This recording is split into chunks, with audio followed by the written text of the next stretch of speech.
you done for me lately? It's Coons. What have y'all done for us lately? And if there's no answer, the only thing we owe them.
Hey, good evening. Welcome. And the fellas is all here tonight. We will be discussing inauguration, everything around inauguration. We got Ronald Trump in the house, Chef C, Brother Juan, Brother Negro, and myself. We just going, we're going to always give our esteemed guest, Ronald Trump, the floor first. Thank you. I told you we were going to win. We won big. We had a great day today. This is a golden beginning of a new country, a new century for American people. We will not be held back by purple, the deep state. We're going to clean the swamp. Everyone's going to know who shot John Kennedy, who shot Bobby Kennedy, who shot Dr. King, and who's bringing all the illegals in the country. We're going to really fix this up. People are going to get jobs. You'll be able to get dozen of eggs for at least $1. Just give me a few days. This guy, Biden, what a disaster.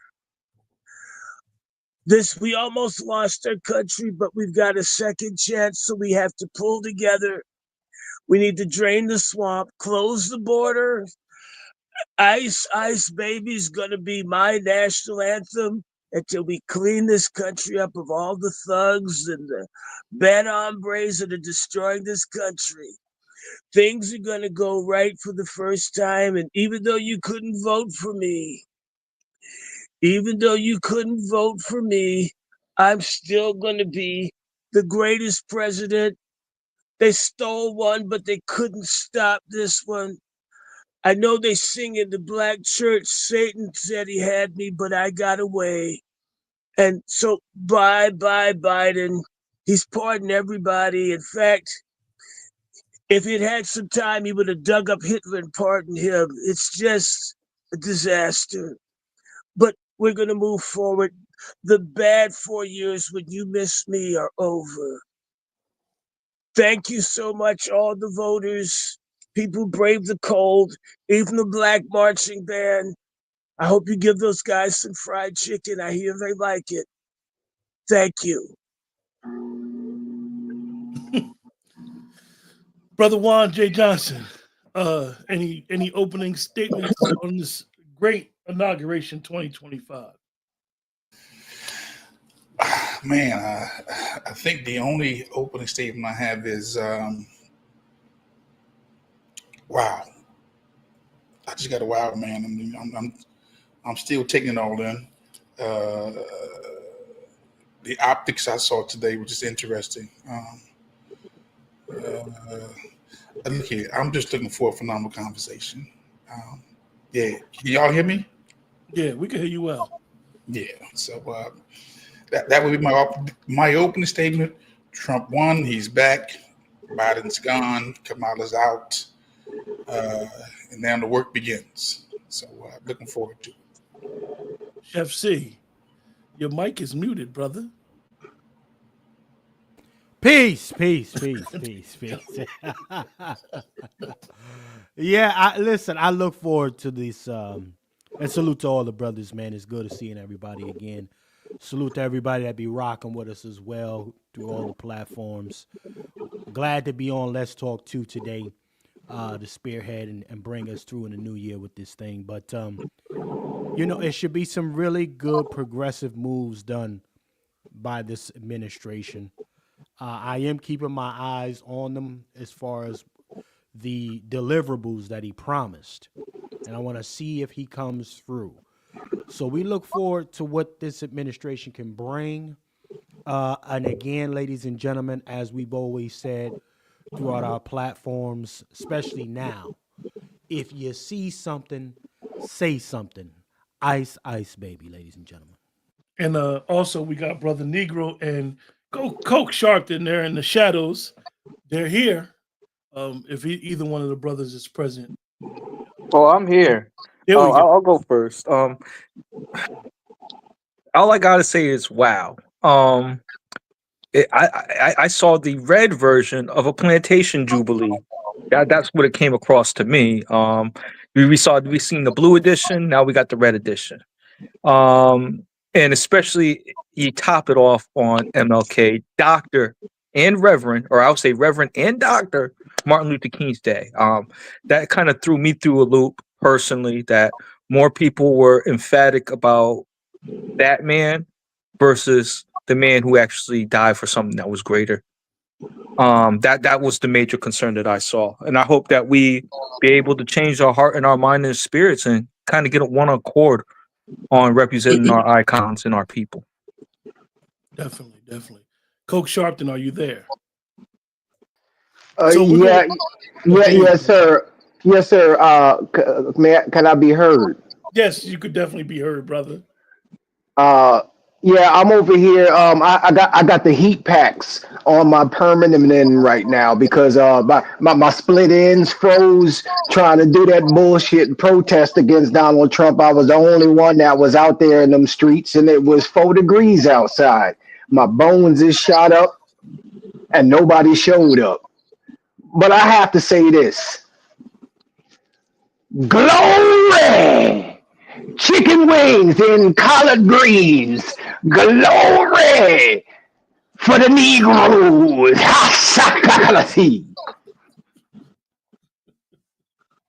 Wow, you definitely came in with a bang. So look, you guys in the chat as well as the brothers on the panel, we're going to play a clip. It's basically a summation of what President Trump, 45 and 47, what he said during his inauguration speech. And I'm going to show it right now. Just in 1 second, you guys. Here we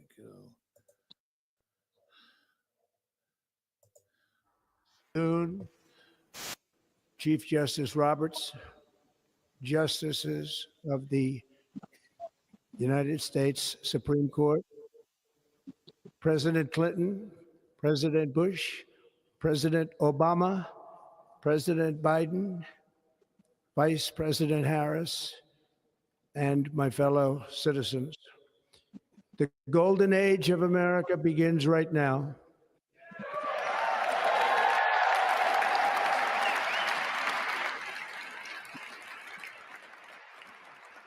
From this day forward, our country will flourish and be respected again all over the world. We will be the envy of every nation, and we will not allow ourselves to be taken advantage of any longer.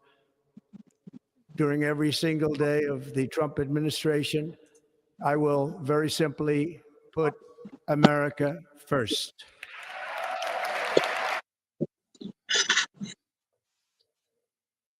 The hardest thing is obviously finding products to sell and then getting authorized to sell those products. So with e-com authority.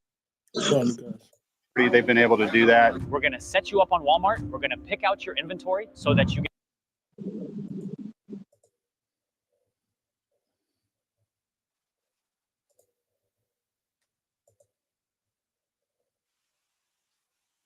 Our sovereignty will be reclaimed.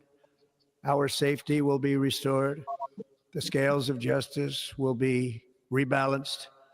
The vicious, violent, and unfair weaponization of the Justice Department and our government will end.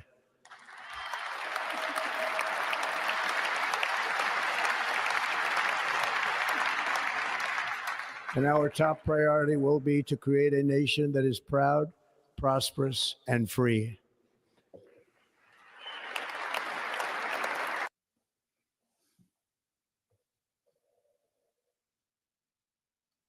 As we gather today, our government confronts a crisis of trust.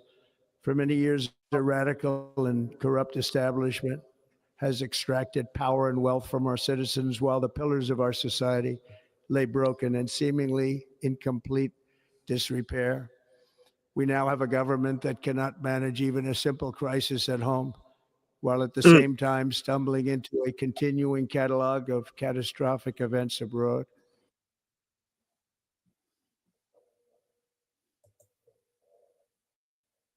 Our country can no longer deliver basic services in times of emergency, as recently shown by the wonderful people of North Carolina, been treated so badly.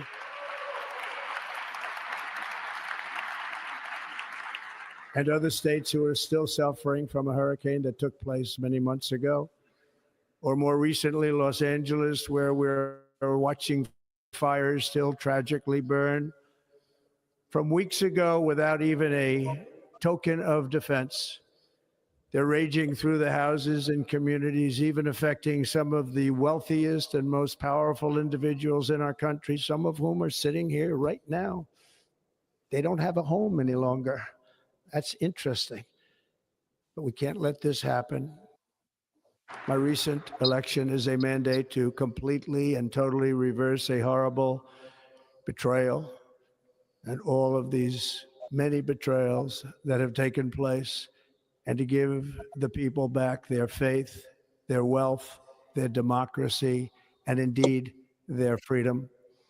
From this moment on, America's decline is over.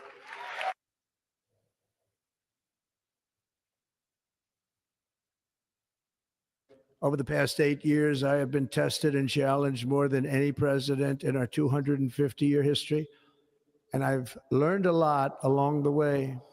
The journey to reclaim our republic has not been an easy one, that I can tell you.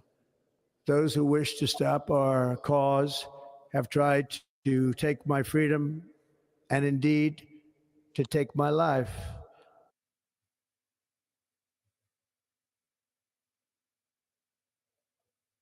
Over the past 8 years, I have been tested and challenged more than any president in our 250-year history, and I've learned a lot.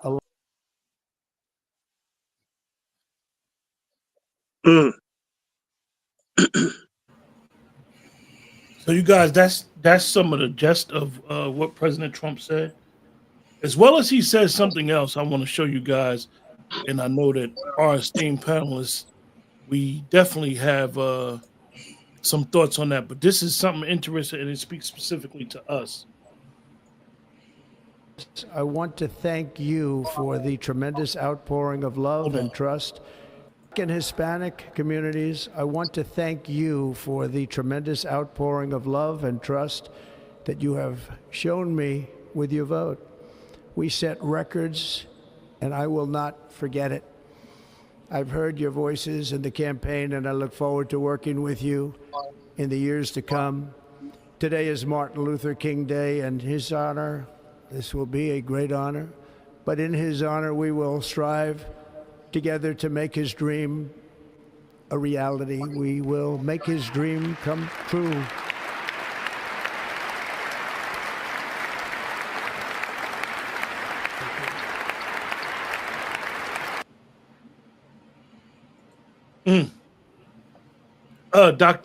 Excuse me. Ronald Trump. You have any thoughts on your brother giving this great speech? Black people need some money to go with Black Power. Dr. King died talking about a check needing to be collected, and I think people need to come pick it up. The bootleg wouldn't give it to him, but I'm going to try to sign it. Brother Juan J. Johnson? Yeah. I thought what he said was interesting.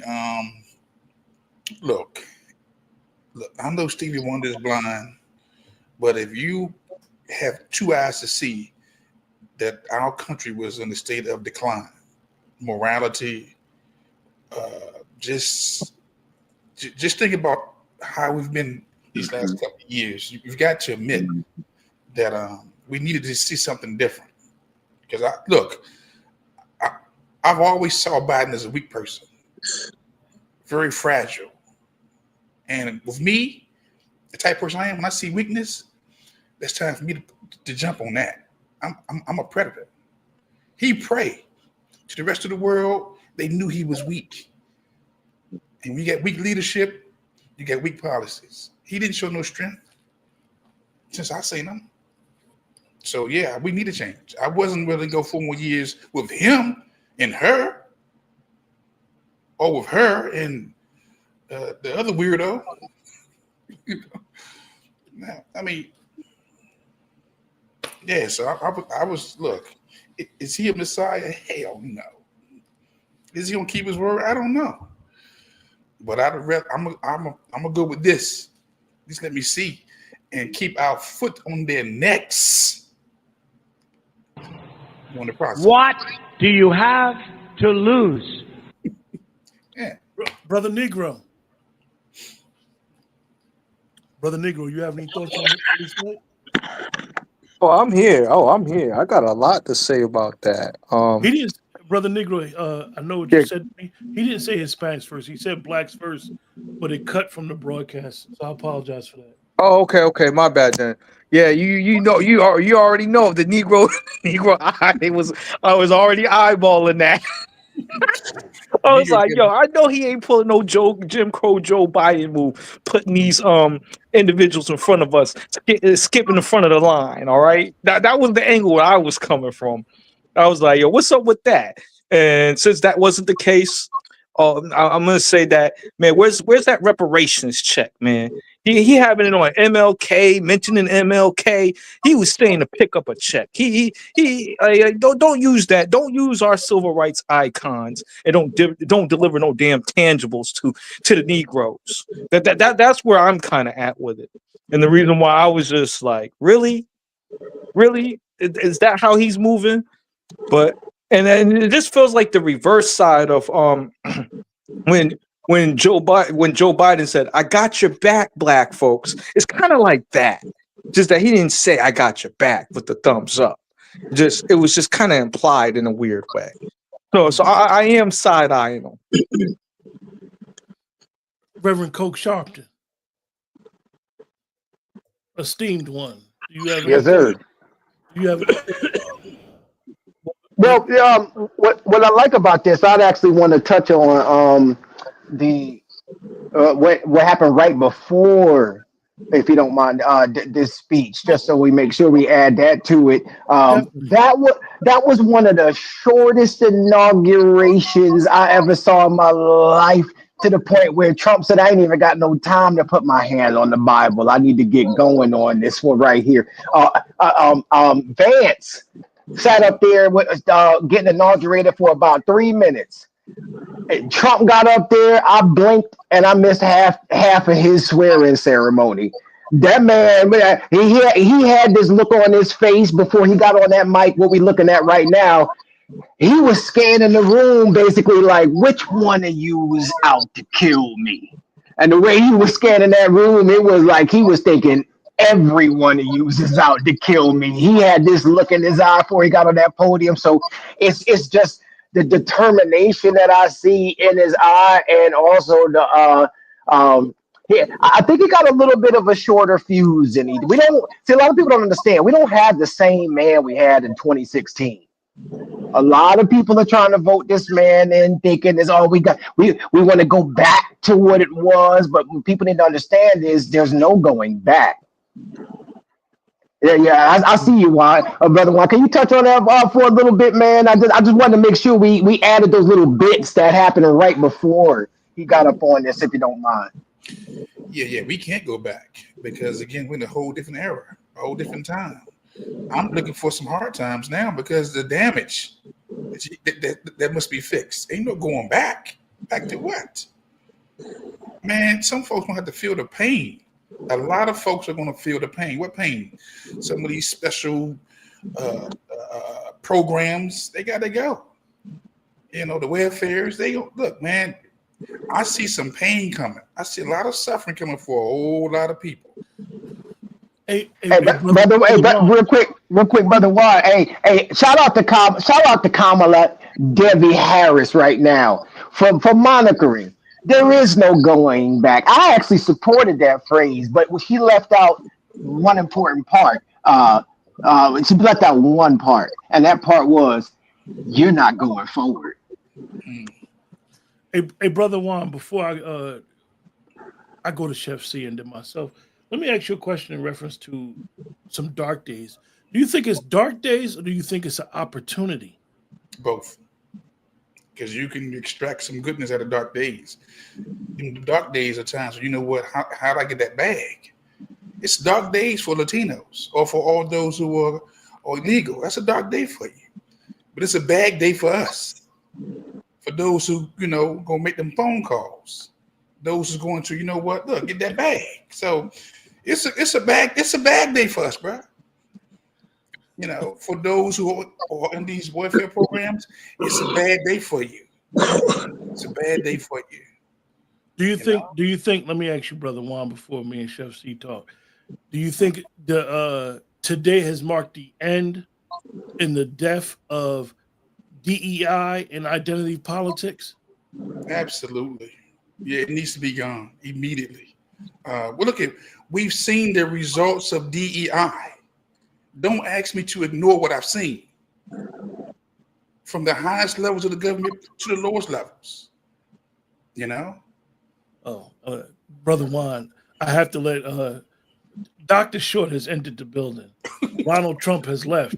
Dr. Short, I'm asking you that question. Is it the death of DEI and all this identity politics? The DEI, well, this is basically the funeral.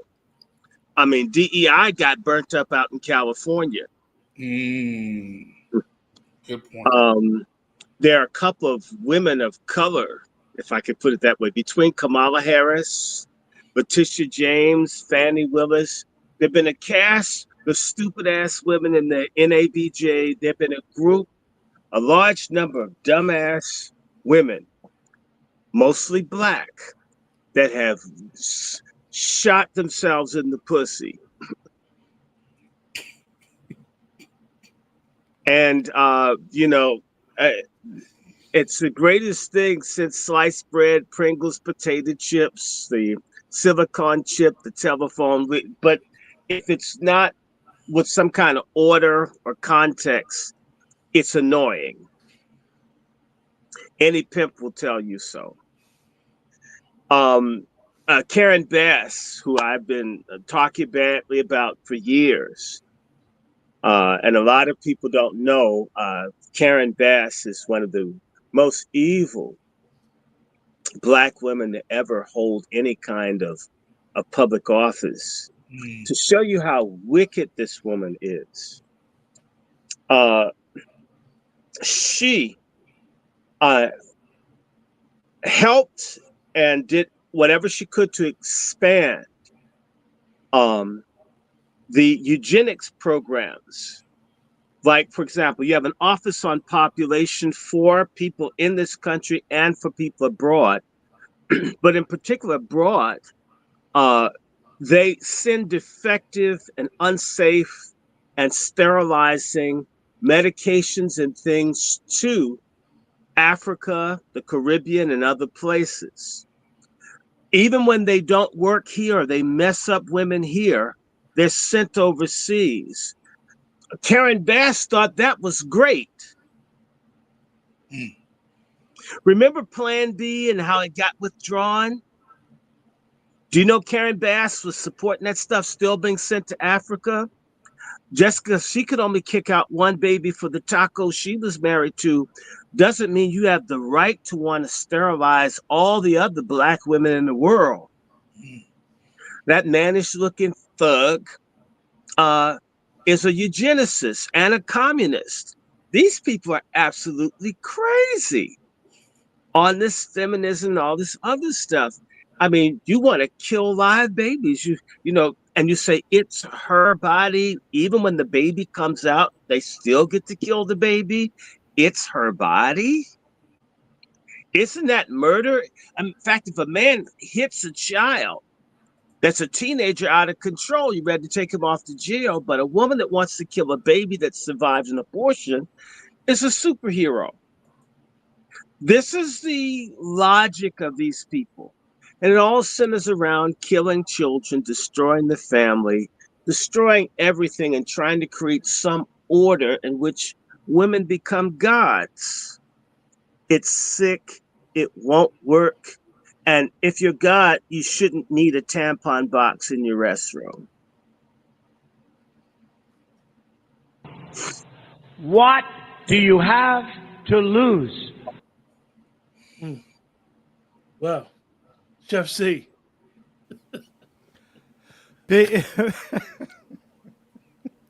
Listen, let me say this, gentlemen.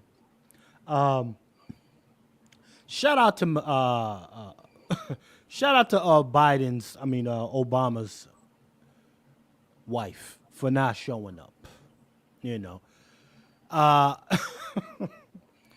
they were taking. Shout out to Trump though. He was taking so many jabs, and we saw Kamala Harris having a hissy fit. Biden damn near losing his mind in the front seat, having all types of tantrums.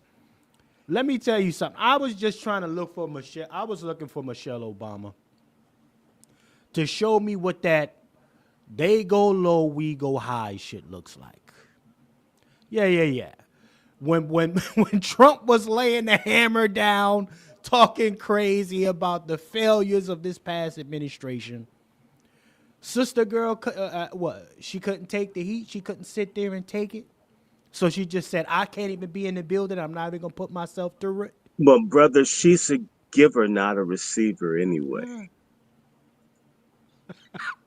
Right. So sister girl said, listen, I know Trump's going to go low, but in this moment, I can't go high. So I'm not even going to show up. So she left the building and never even went there. But on the flip side of it, ladies and gentlemen, I will say this. For the last several terms, we watched these administrations invoke the name of our brother MLK. Okay? And for me, I don't like the siphoning of energy off of his carcass. I don't like it. It's honestly, for me, it's offensive because again, they bring up all of the I have a dream shit and all of this stuff. Well, here's the fact of the matter. Our brother MLK, if you're gonna put some respect on him, talk about one of his later speeches when he actually got to a place where he saw shit wasn't where it needed to be, like the other America.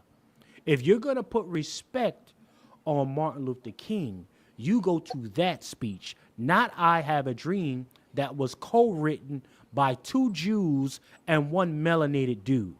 It wasn't even MLK's speech that I Have a Dream that they keep bringing up all the freaking time. So for me, as a guy looking on the outside in, these inaugurations become somewhat of a ritual as opposed to the ushering of a new progressive administration. I'm a So land. it's like a political freak off. Exactly, sir. Exactly. And the baby oil is the garbage that we all listen to. One of the things that I could say that I got from his speech is one of the first executive orders that he said he will sign is the censorship of American citizens.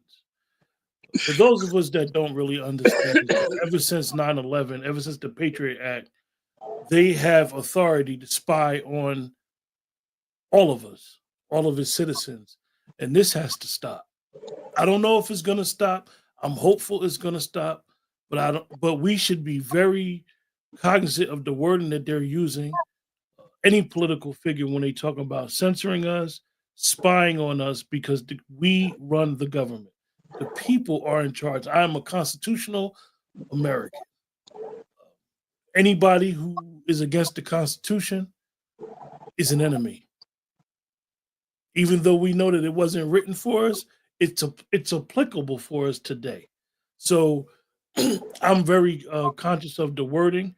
Definitely, I didn't listen to some of the thoughts from the pundits after his inauguration speech, but definitely looking at those executive orders is something that we should really look at and be concerned and really understand that there was a boycott today.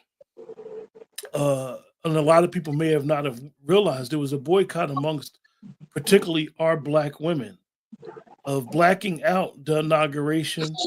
A lot of the black cities in America where the Democratic Party are in charge, what they did is they turned up their Martin Luther King celebrations today because they wanted to use today as a coronation for Kamala Harris, with her being sworn in, and Kajani Jackson, Justice Jackson, as swearing her in as a symbolic thing for people of color. But that plan backfired and the American people spoke. So I know, Brother Juan, you had picked up on it, and I knew a bunch of people who said they weren't going to watch as a way of boycotting. Yeah, I mentioned that. In fact, I talked to quite a few sisters on today, and I asked them the question: Have they watched the ceremony? And they was emphatically no. I said, why you ain't watching? Well, the spec on that, he's not my president. He's a racist, white supremacist. Okay. My question is this: well, how do you want your white supremacy served? You want it in your face, or you want it behind your back? Well, these days they like things behind the back, one. I'm just saying the sisters still don't get it.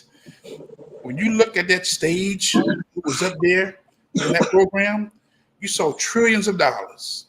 Google CEO, Apple CEO, Elon Musk, Facebook. They are kissing the ring. Okay? We talking about trillions. Trillions was on that stage. And they Coke Sharpton. I want to ask Coke Sharpton that question. Yes, sir. Why do you think, and I noticed big tech was, we saw Bizio's 3 rows behind him with Elon, like Brother Juan said, you saw Zuckerberg, you saw them all. I want to ask you, Coke Sharpton, why do you think that big tech, big business have pivoted from their position on President Trump, not from when he was 45, literally from 5 months ago? It's been a strong pivot towards him. What do you think, Coach Sharpton? What's your thoughts?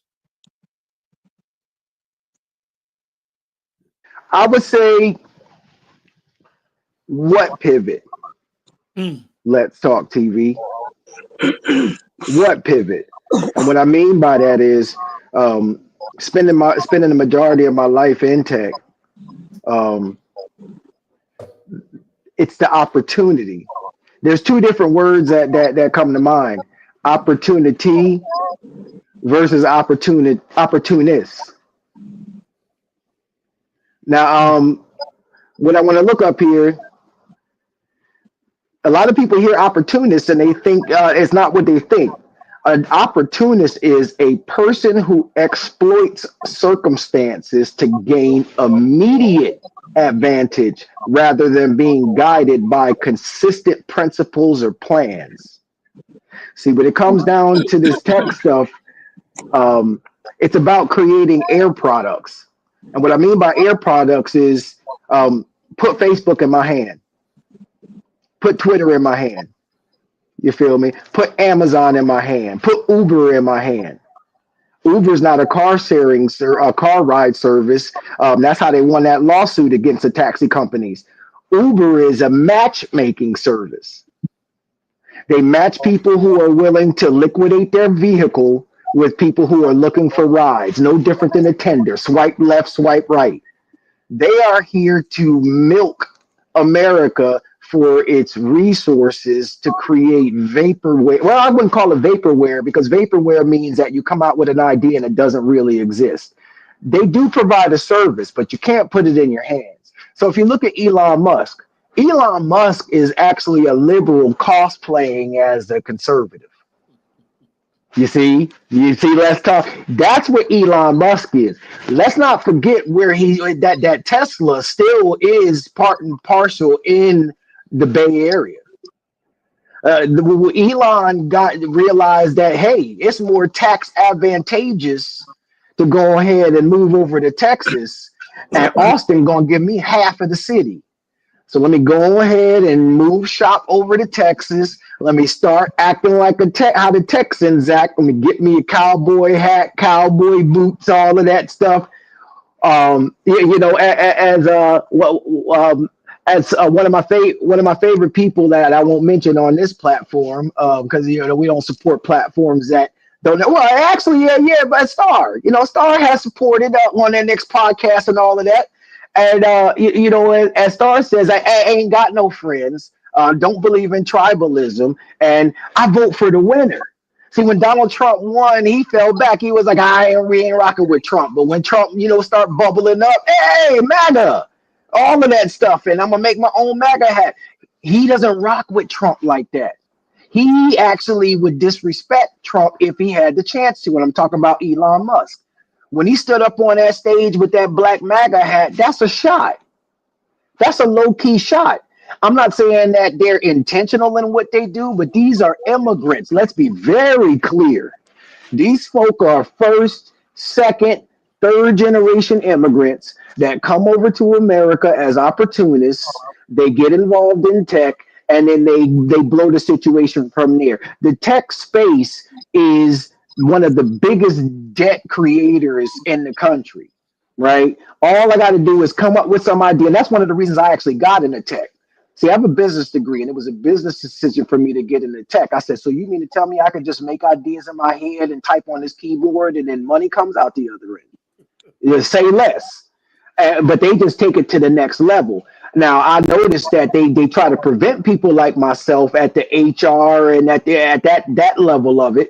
But these are folks, they get clicked in with your Stanford universities. They get clicked in with your MITs. You can try to cosplay conservative all you want to. You're going to have to see MIT. You're going to have to see Stanford.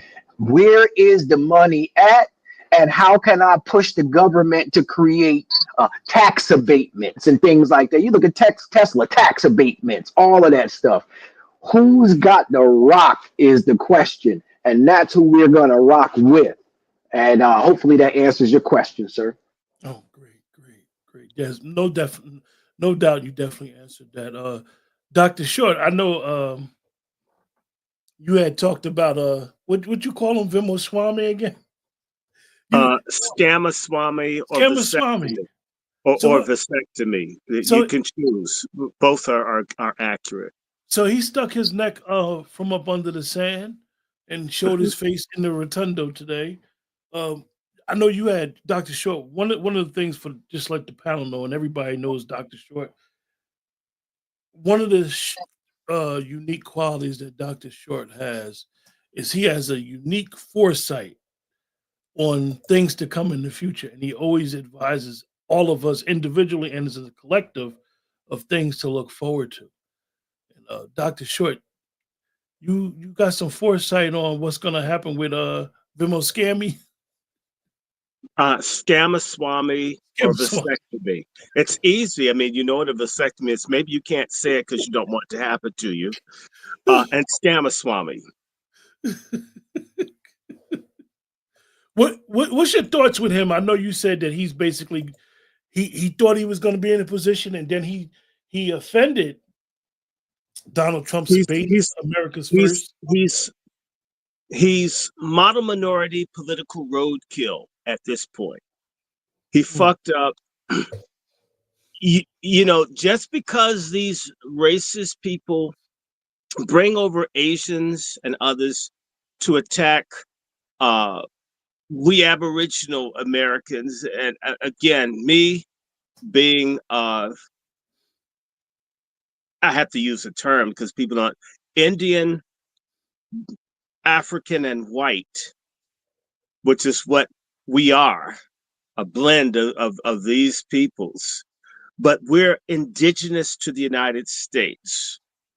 And there's always been an effort to manage, control, and deal with us.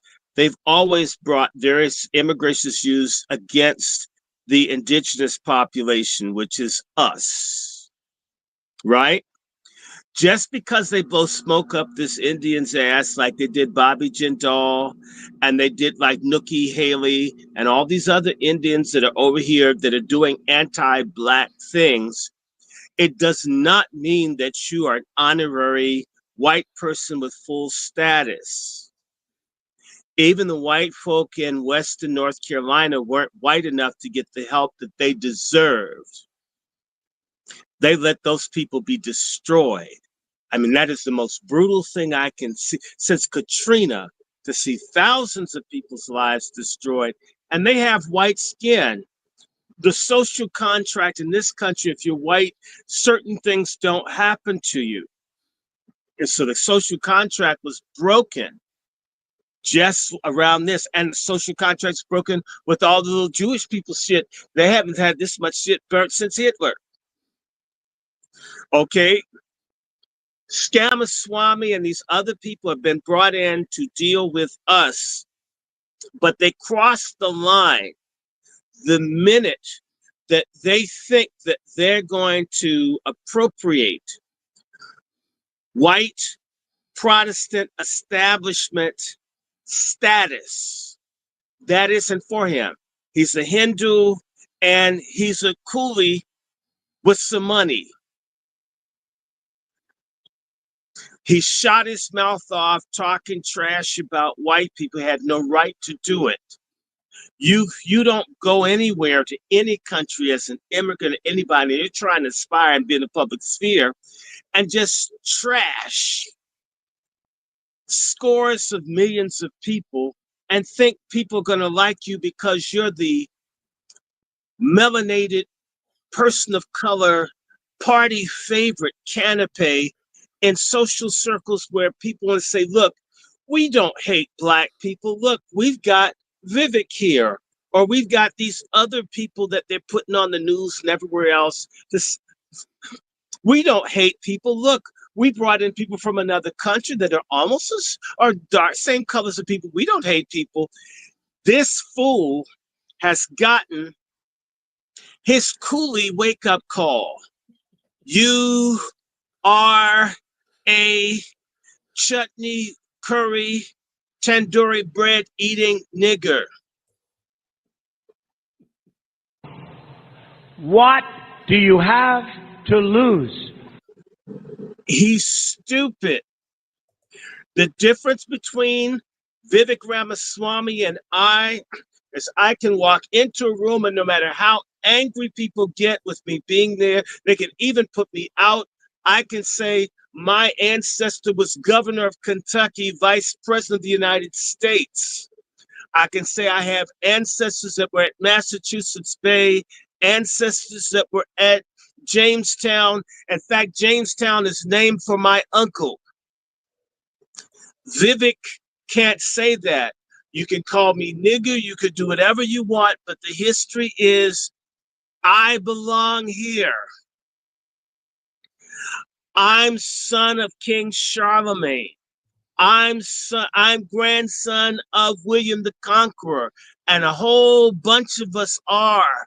And they can lie about it, can discriminate about all of it, but deep down they know it's true, which is why they lock their accounts on Ancestry and destroy things and burn things, because we constitute the original American people, and nobody coming in here, no matter how they do it, that includes this Jew, Elon Musk, who's made his money back in Africa off of the enslavement of people through apartheid and everything else and genocide.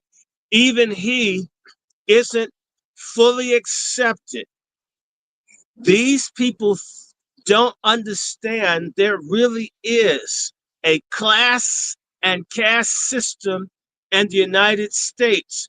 And contrary to Vivek Ramaswamy's understanding and the American caste system, he is still a nigger with money, with this kooky religion, and all the other stuff where they run around with rats and play with cow shit every year and so forth and drink cow piss and think it's a soft drink. People know this. They don't talk about it because they're simply using people like him to bother people like us. However, the Trump election, much to Scamaswamy's surprise, is its success is in part white America's buyer remorse with all these fucking weird, strange people over here.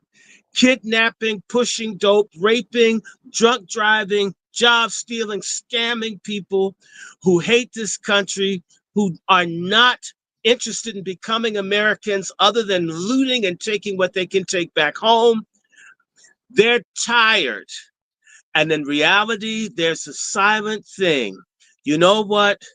The niggas we already had were better than these new ones that Biden let in. Let us shut the door and we'll work it out. And Vivek Ramaswamy can run for governor of Alaska. He can run for Puerto Rico. In fact, he'd fit in there because there's a lot of trash. He is done. I'm Donald Trump, and I approve this message. Wow. Wow.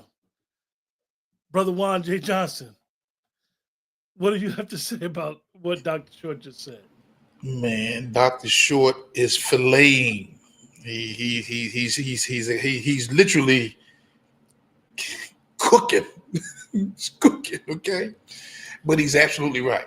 Vivek Ramaswamy, he overplayed his hand. Look, we can talk about white folks because we do it all the time. But when they talk about white folks, the foreigners, you see that beehive, that white hive come out. He doesn't have the standing. Mm-hmm. Look, I can't stand him, but the governor of California is my cousin. And that's one of the things that we have to look at, how those people, white nationalists, view, like Dr. Short eloquently put, how they view, quote unquote, their blacks. Mm-hmm. If you listen to what Steve Bannon is saying, Steve Bannon has always been an American first and a Trump ally. He basically said he's going to protect Donald Trump by any means necessary of Elon Musk and Ramaswamy and Ramaswamy. And it's interesting that he's saying this, because I was never one who agreed with a lot of stuff Steve Bannon said. Mm-hmm. But if you listen to what Steve Bannon said, mm-hmm. and what they know, they foresee, is exactly what Dr. Short eloquently put in. And we need to be, it's going to be a bunch of fights for President Trump going on. And we need to be observant of, and we need to support Donald Trump. Part of what I'm angry about is every other group of people learn how to coalesce behind who becomes head of state. This idea of giving Donald Trump the finger for 4 years is disgusting. Dr. Short, let me I me mean, ask you that because the same people that want to give him the finger are the people that want to get DEI.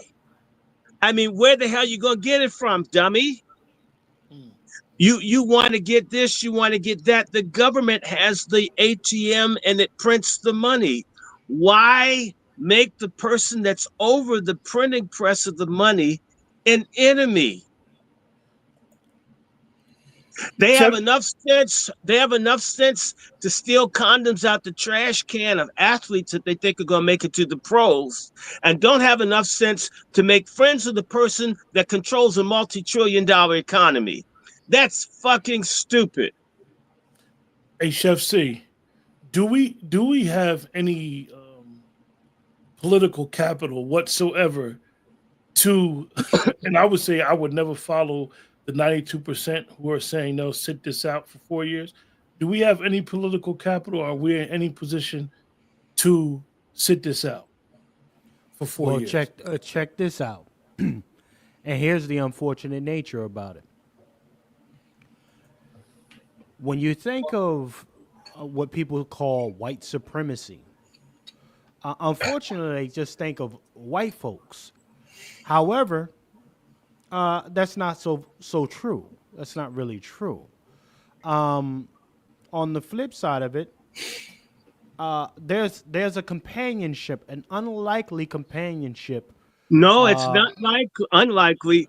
Negro empiricism. Hold on. I'm going somewhere. I got you. I got you. I'm actually setting it up for you, brother Short. Listen, ladies and gentlemen, unlikely to the folks that live in La La Land. Let me clarify that. Okay? Now, but that party and that companionship and that partnership is, and I know it's going to get some folks mad, but that is the melanated black woman and the white man. They are your white supremacy. Yeah. Because guess what? When we take a look at, we talk about the voter base, brother Q. Okay, 90 plus women, black women, pork chops, right? Quote unquote. Now they could be these numbers could be made up for all I know. Who knows? But however, these women are still on the plantation, and they're fighting for dear life to stay on the plantation. Okay, not to get off.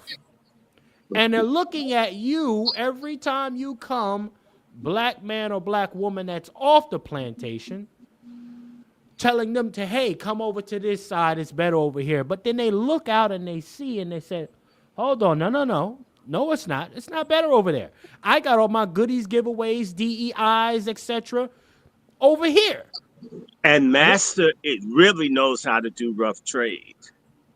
Hey, Chef C, we know what they call it in the cooking world, where you have what they call domestic cuts and consumer cuts when you're dealing with meat. All right. Come on, Dr. Short, what is the boule putting us in position of? Are they slaughtering us by trying to?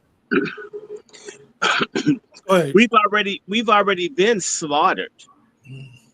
I think that they want to send us to a crematorium.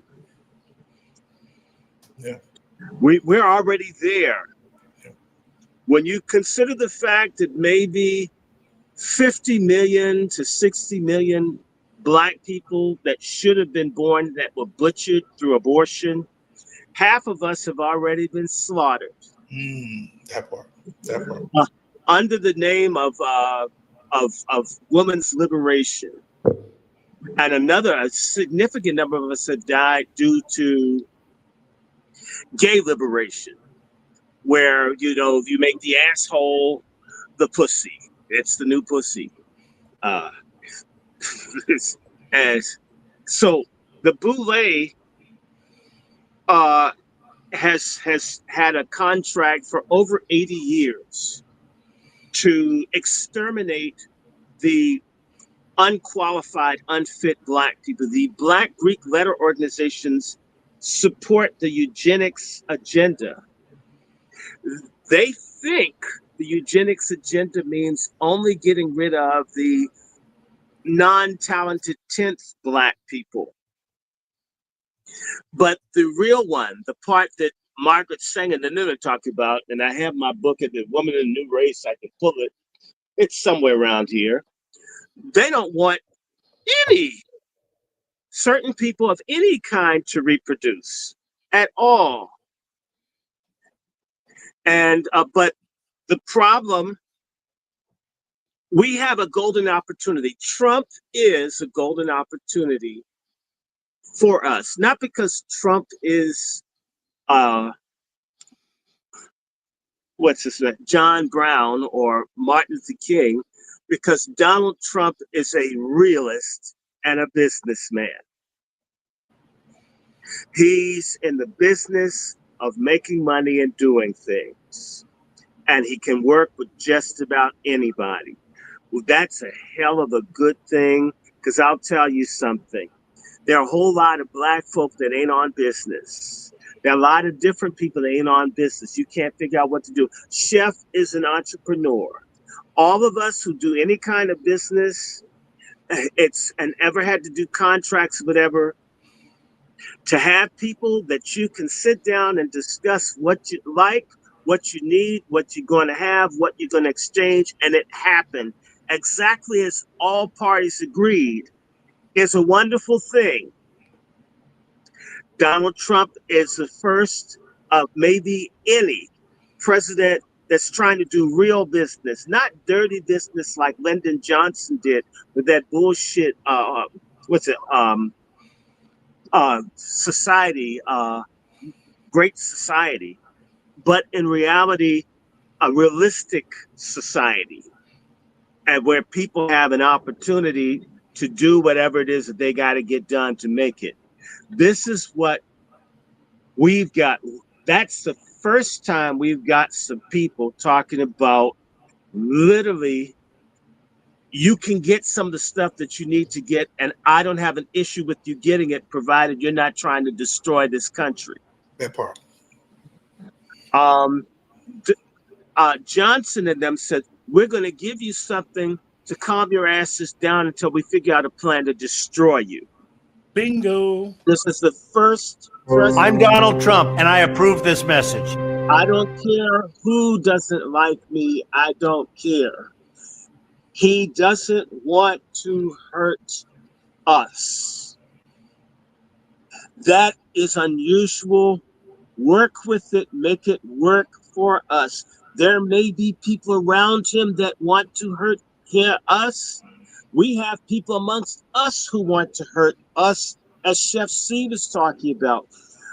We need to use this time that we have this person in power to create a genuine movement for the uplift, restoration, and advancement of our people, where we purge out our traitors and we fortify ourselves from the people outside of our community that hate us.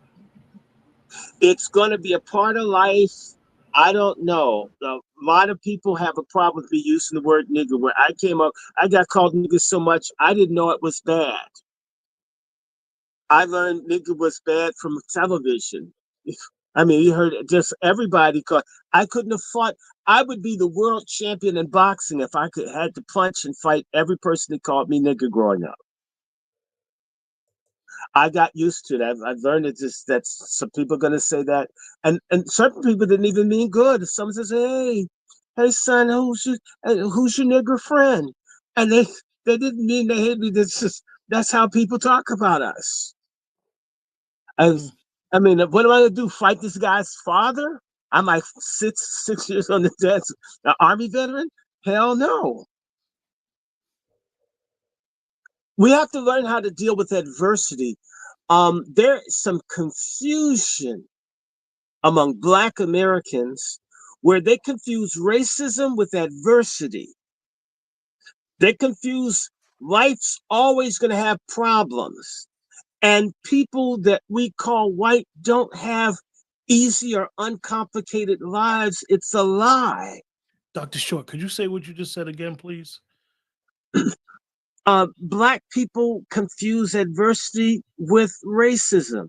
Racism exists, and so does adversity. And the same way that there are awful people who are Black, who prey on us, who rob and rape and spread disease. I mean, if all of them were strung up, I don't care who does it, I would be glad.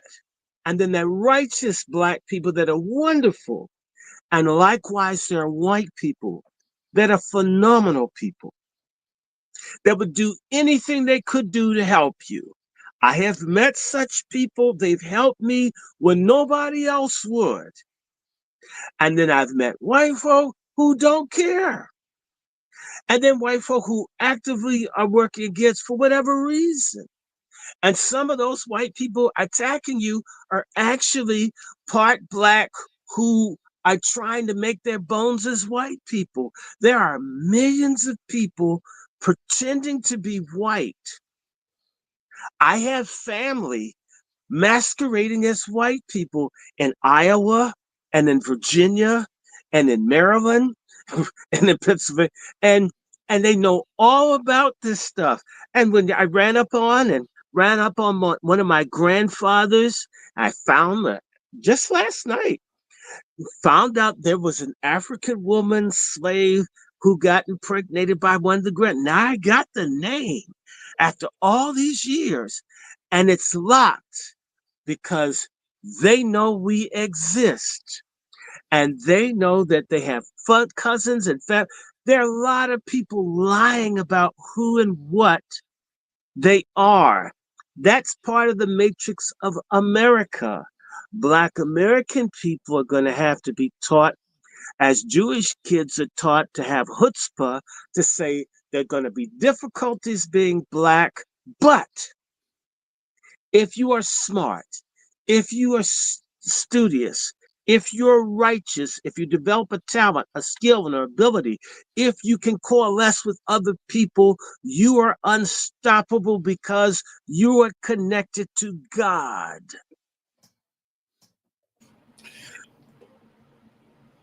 Dr. Short just eloquently gave us what most people have told us and what we've all learned. This is the true definition of staying woke. Staying woke and being able to navigate in this society. The oppressors of generations who have kept you down with myths of opportunity, and we give it back to you. Woke, brother.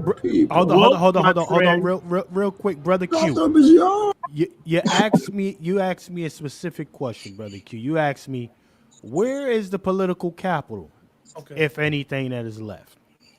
And I say for everybody that's in their states, it's local. Okay, the political capital, you get involved with your with your local politics there, the mayor office, etc. You can shake some trees, y'all. For real. You can get some people ran up off the block. And you know what? A lot of times they're not hard to find. So if you want to see some adjustments taking place where you live, where you reside, don't always look to the federal level or all the way up to the White House. Handle where you are, and that's local. I'm a land. There's capital within the family. Again, Black American people, I almost wish I had a baseball bat and I could pop people over the head the next time I hear someone talk about white people breaking up our families and slavery, when folks don't want people to know the names of their fathers right now. We've done more to destroy our family unit in the last 40 years than what any plantation person ever did to my family. That's a goddamn disgrace that we don't know who mama and daddy are. We talk about a political organization, and there are people that don't know their parents' names. Do you know that that's on par with when I go through and I look at death certificates and records, the a disproportionate number of the people that were sold when chattel slavery existed in this country were children who often didn't know who their parents are. We are living in a worse form of slavery in certain ways than people long time ago. And what makes it worse is that your goddamn mama or grandmama or whoever, or you sorry, loose jointed Negroes who make these babies out here who don't want to claim paternity, to not even convey who a father or a mother is to a child. How are you going to have any kind of movement or society if you do not have a family unit? You need to go local and into the family. And I'm going to say this. We got a real problem. There are two groups of people. They're whore-ass black men and whore-ass liar black women. And we're going to have to become a people that hate lies. Not just white people's lies. I'm sick of talking about white people. I can't wait to get back to talking about white racism, but I want to deal with black on black racism. And yes, we have enough power to kill, exterminate, destroy, backstab, steal from one another, which we do in horrific numbers. We need the political capital that we could gain if we were to declare an amnesty that we're not going to murder, rape, abandon, impregnate, spread diseases to, divest from. There's a whole lot of shit that we could just do. Of a heart, of the mind to just decide. I mean, everybody's talking about what's Trump going to do. God damn it, black men and women, what are we going to do for self? For your children, for your grandchildren, for your extended families. Why is it has to be on television, or it has to be something that's celebrated by another group of people? This external motivation, this deflective thinking. I mean, you only get into it if because someone else did it, not because it's good itself. You don't like who or what you are. If we had just that sense of, I'm going to respect myself and others, love self and others, cooperate with anyone I can, this was the foundation of all the black progress. The minute slavery ended, the people were terrified of the inner of our ancestors, who they couldn't stop from doing practically anything. They didn't stop making laws and everything to stop these people. These are people who couldn't read and write it, but some of them had the ability to work together. Their word was their bond. But alongside that, I got my Frederick Douglass book here, but I'm not going to bring it out. We've had two black communities. A destructive Luciferian black community full of no good black folks. To me, I wish I could be Hitler. I'd gas all of you. All the no good black folks. Like I can recall weeks after Martin Luther King was shot and killed, within a year, I remember seeing adult black men inject heroin into the arms of black children to get them hooked on dope on Capitol Hill. Here in Washington, D.C., no white person did it. Yes, the CIA and them sent the drugs over here, but they needed the cooperation of pathological, Luciferian, degenerate black men in particular to do this to their own people. The slave system that kept our people in check, it required that there were black men that used their bodies to hurt their own people, as long as they didn't get beat as bad as others. As long as the rogue filthy, black trash element is not dealt with, expect no change. And black trash isn't limited to the income level, because black people with money are some of the most vile and despicable people. Whether this Oprah Winfrey or this, uh, oh my God, the basketball playing nigga from Ohio. Can't even get his name out. The one that has LeBron James. these people, money does not make you righteous or holy. We must have a moral, ethical, spiritual revolution.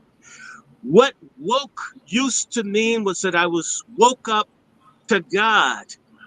Woke up this morning with my mind stayed on Jesus. Not an escapist Jesus, but a Jesus that fed hungry people, helped sick people, raised dead people, spoke up for poor people. Being woke was being righteous and having virtue. Not cursing white folk, being gay, destroying property. God damn those people. Wow. God damn them. Brother Negro, I apologize for getting you behind the shadows. You and Coke Sharpton, whichever one of you guys would like to Oh, share okay. something. Yeah, I'm right here. I definitely wanted to dial back to that technology about Mark Zuckerberg, why he might have hopped and jumped on the Trump train. I think wasn't the Democrats bringing his behind in on C-SPAN every 5 seconds for those hearings, and Yes. they were trying to bust him up. I heard that they were trying to make him, calling him a monopoly and all that other stuff that was going on with him with Meta Universe, and you tie in what they call that phone thing that they got. Um, Not WeChat, but the other phone thing that everybody got. Can't think of the TikTok. what? TikTok. No, not TikTok, but the other What's Chat that? GPS. Yeah, Chat. WhatsApp, What's and that? all What's these. that? He's Okay. connected with some of these entities, and he's been getting a monopoly deal that's going on. While Negro people, Black American folks, we only have one, which is fan base going on here, but yet still the Chinese people, Asian people, however you want to slice it, they got like 50 million platforms from WeChat to Red Paper or wherever they got that new one, and then TikTok. So there's definitely an unfair advantage over here when it comes to social media that I've been observing, that both parties are refusing to call out. Both parties are not willing to make right by the American Negro. You know, I also look at the whole Obama situation where Obama was working over money hand over foot during his policy, who set this trend with technology to exclude specifically our community. So like this is what they call what do they call it technological redlining or something like that, or Yeah. social redlining or something Right. like that, where they use these type of forms of technology to box us out. No different from the redlining of homes and houses to devalue us. So yeah, I definitely want to, and thank you for allowing me to circle back on that, because that was something that was I was getting annoyed with Zuckerberg with, and the censorship game is crazy with these guys. They Well, can say can I the tell N you word. guys a personal story? Mm. They've jacked up all my Facebook accounts. Do you know the day that they said something about the fact checking, all of a sudden the stuff reappeared? So they just they have they have systematically targeted our community, not even to be able to talk to each other, share information, and they're very much aware of it. That this guy Zuckerberg is the worst white supremacist. I've been saying for years. It's been my sense. I just feel it in my spirit. One day he's going to commit suicide. My feeling is God hates the day. You know, um, we can go to what's it, Red Lobster, chef, if it happens. Coke Because Sharpton. just an awful Yeah, look. and his wife is a major component to that. That Asian wife of his. She has been, and they've been caping for the Asian community even before the hate Asian crime thing or wherever they got over there. So that's just some of the things I've been observing about this technology and how it's been weaponized just in the fashion. Another reason why they were bringing Zuckerberg up there, it was because Or Mother these Sucker, as I yeah, call it. he's an Mother idiot. Sucker. He's allowing these guys to become radical on those type of platforms. Sure he is. And the thing is that he's been called out for it, but there hasn't been any like repercussions for him for the radicalization for the J6ers or when people shoot up these clubs and stuff. Is because when you start peeling back onto their Facebook page and all the stuff that they've been saying, they had this anti-black, anti-Negro perspective that's out there that all these killers, these mass killers have. And that's something that hasn't been really discussed about on major platforms. But I've been watching C-SPAN a little bit, and that was some of the things that they have talked about is the radicalization that's done based off of these false social interactions on these social media web pages Well, that are a brother, problem. this What, is what, what, that what? started with Obama as well. That the Department of Homeland Security warned Obama about this, and Obama refused to do anything about it. I'm hoping that this Trump administration, what comes out is the filth of the Obama presidency and the boule, the collusion of the black elite to destroy black people. Let me just say this because most black people don't know this. Most people don't know when this whole thing went to court hundreds of years ago over a black man running away from slavery, that he was owned by a black man. It was a black man that sued to have him as a perpetual slave. It was a black person that created or sued to have perpetual slavery. That was the precedent. There are black people who are vile, despicable human beings who do not like racism in practice if it happens to include them, but in principle would support slavery, genocide, as long as it didn't happen to them. This is the mindset of, I would say, 75% of black people. Well, Dr. Short, if I could, yeah, I definitely want to tap in on this one. When it comes down to the situation we're in right now, we're not in a democracy. We're not even in an oligarchy as much as we were before. We're in what we call a technocracy. Okay. And in this technocracy, you have it's the next phase of what happened from, say, the .com boom to all of a sudden Web 2.0, they call it, your Facebooks, your social media platforms and such.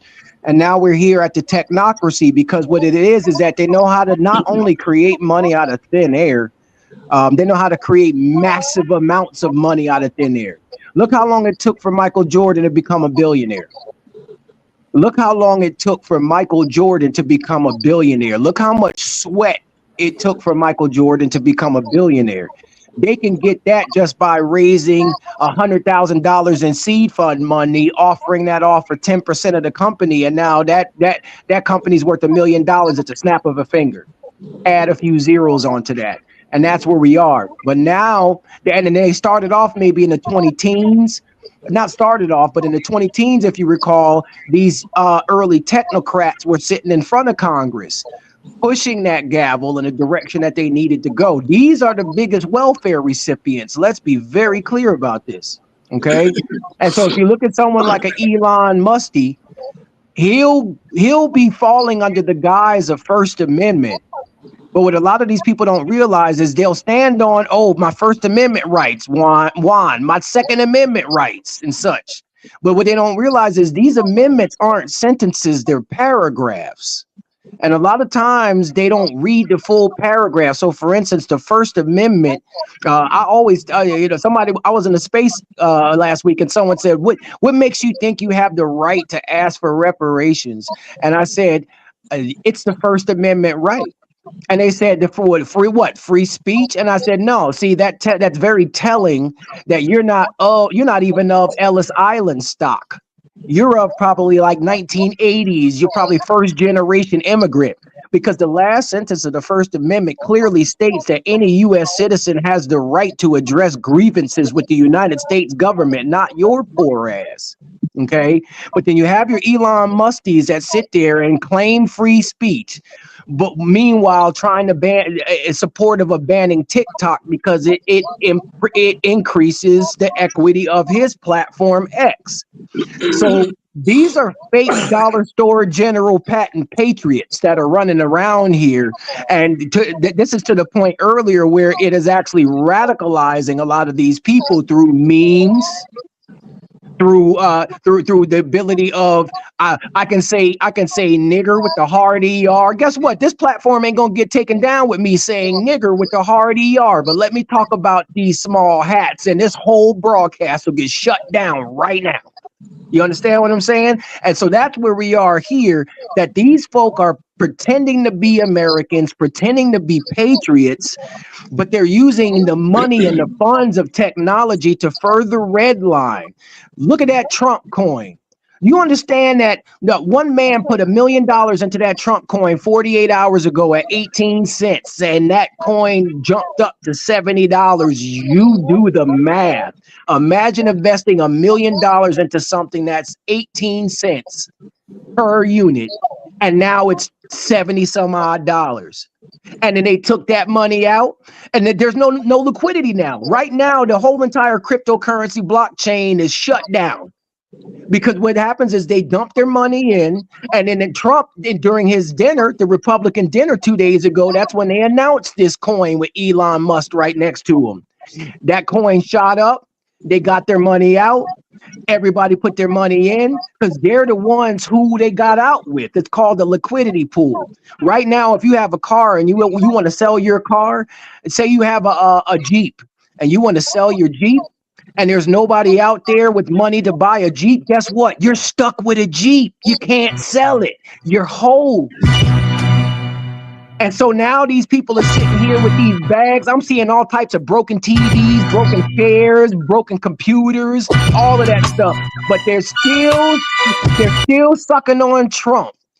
As long as Trump's the one that got away with the bag, as long as Elon Musk is the one that got away with the bag, I'm fine getting my pants pulled down with no Vaseline. Let's go on to the Melania coin now. Let's go on to the Barron coin now. Everybody's got a coin. None of it's regulated.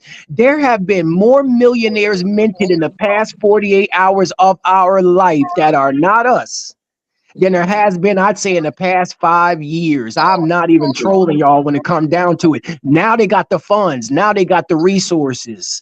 Now what are you going to say? Remember, good quote that I hear is, they hate you because you're black, but they can abuse you because you're poor. And when it comes to the poor, that's where these three teeth people sitting up in the trailer park come in, because that's when they say, hey, I'm poor just like you. And it's just like, yeah, but you can cosplay Trump a little bit better than I can. You got a little bit more resources than I do. And and then it's not even a race thing at this point. It's a technocracy, because Elon Musk don't care about middle America, poor white America, Black America. They don't care about it. They're opportunists. They're not even Americans. I'm going to differ with you. He doesn't care about people, but it doesn't mean he doesn't hate Black people. So I disagree with you on that. They don't care about anyone, but they still have hatreds. Never. Absolutely, Dr. Short. Okay, well, yeah. So absolutely, Dr. Short. I never said they didn't come here. They came here off anti-blackness. They came here off anti-blackness. And Scamaswamy hate our guts more than anybody else. That's just a fact. And so, yeah, they do hate us because we're Black. And part of the punishment and hatred is to make certain that Black people remain poor. That is the system his people had in South Africa, and that is the system he'd like to expand and be a part of here. The real issue about this technocracy, whatever you want to call it, what I'm saying isn't what anybody else does, it's what we do. Us, us, us, us, us. The slave in the field, even if his master just beat him or whatever, his song isn't master standing in the need of prayer. It's me. What I've got to get, what I need, what I must do. I'm standing in the need of prayer. What is the action plan? What can people do? All the little Black Wall Street showed that people could coalesce to do for themselves better than what other people did for them, to the point where people were jealous of them. And Wilmington, North Carolina, Tulsa, Oklahoma, East St. Louis, and all the little towns that they flooded and destroyed because people could pull together and do for each other. These things aren't just technology. This is metaphysical. And the gorilla in the room that I'm talking about, as long as there's black on black hatred, black on black wickedness, black on black lawlessness, black on black ignorance, and we're not trying to address fixing up self. If you start to work on what these problems are, the money and other things will come. We think there's a way to get to those things without dealing with their assholes being unwiped. And I disagree. You need to wipe your ass before going to a job interview. You need to brush your teeth. Whatever it is, be optimal with what you have in order to reach to do more. This is what has not been done. This isn't, and I'm not talking about, I look at Black folks, they have great inventions and all, and they can't get investment. There is corruption. We've got these boule groups, these Divine Nine. We've got Black folks super wealthy. I know what it's like to go to someone's house that's a millionaire with a friend. They had this beautiful skincare and all this. They were trying to get these people to invest maybe $25,000 where they could probably make tens of millions. And they couldn't see, not on someone Black. They'll spend $30,000 going on a cruise, but wouldn't invest in their own business with a Black person for $30,000. Our capital is hoarded. It's not fairly distributed. It's not shared. It's done on purpose. It is a moral problem. And I'll just say it. We've become a godless, amoral people amidst all the other garbage that's going on. And are we the only people? No, I've been to Brazil and seen Black Brazilians. All of these communities have this same thing, this absence of law, rule, and order, in particular among the men. Something is morally off with Black men in terms of how they deal with each other. We can pull a gun and kill another Black man we don't even know, and yet a cop can be beating our mama to death and we'll call the police department. This is the problem. Deal with that, and there's no issue dealing with anything else. It is not what's outside, it's what's inside. And this is another reason why we have this very fucked up institution called the Black Church that is full of some of the nastiest, vilest grifters that are stupid, that have kept our people backwards. They have gained more and more influence, and they have crushed our forward momentum because, when you go to McDonald's, you get hamburgers and fries, right? Seems like if I go to a church, I learn about holiness, community, family, unity, but you get bullshit and deviance. The Black house is in complete disorder. We are insane to expect progress and prosperity, but we have the sorry ass state of affairs. It demands attention. We are what we're doing, not the person, I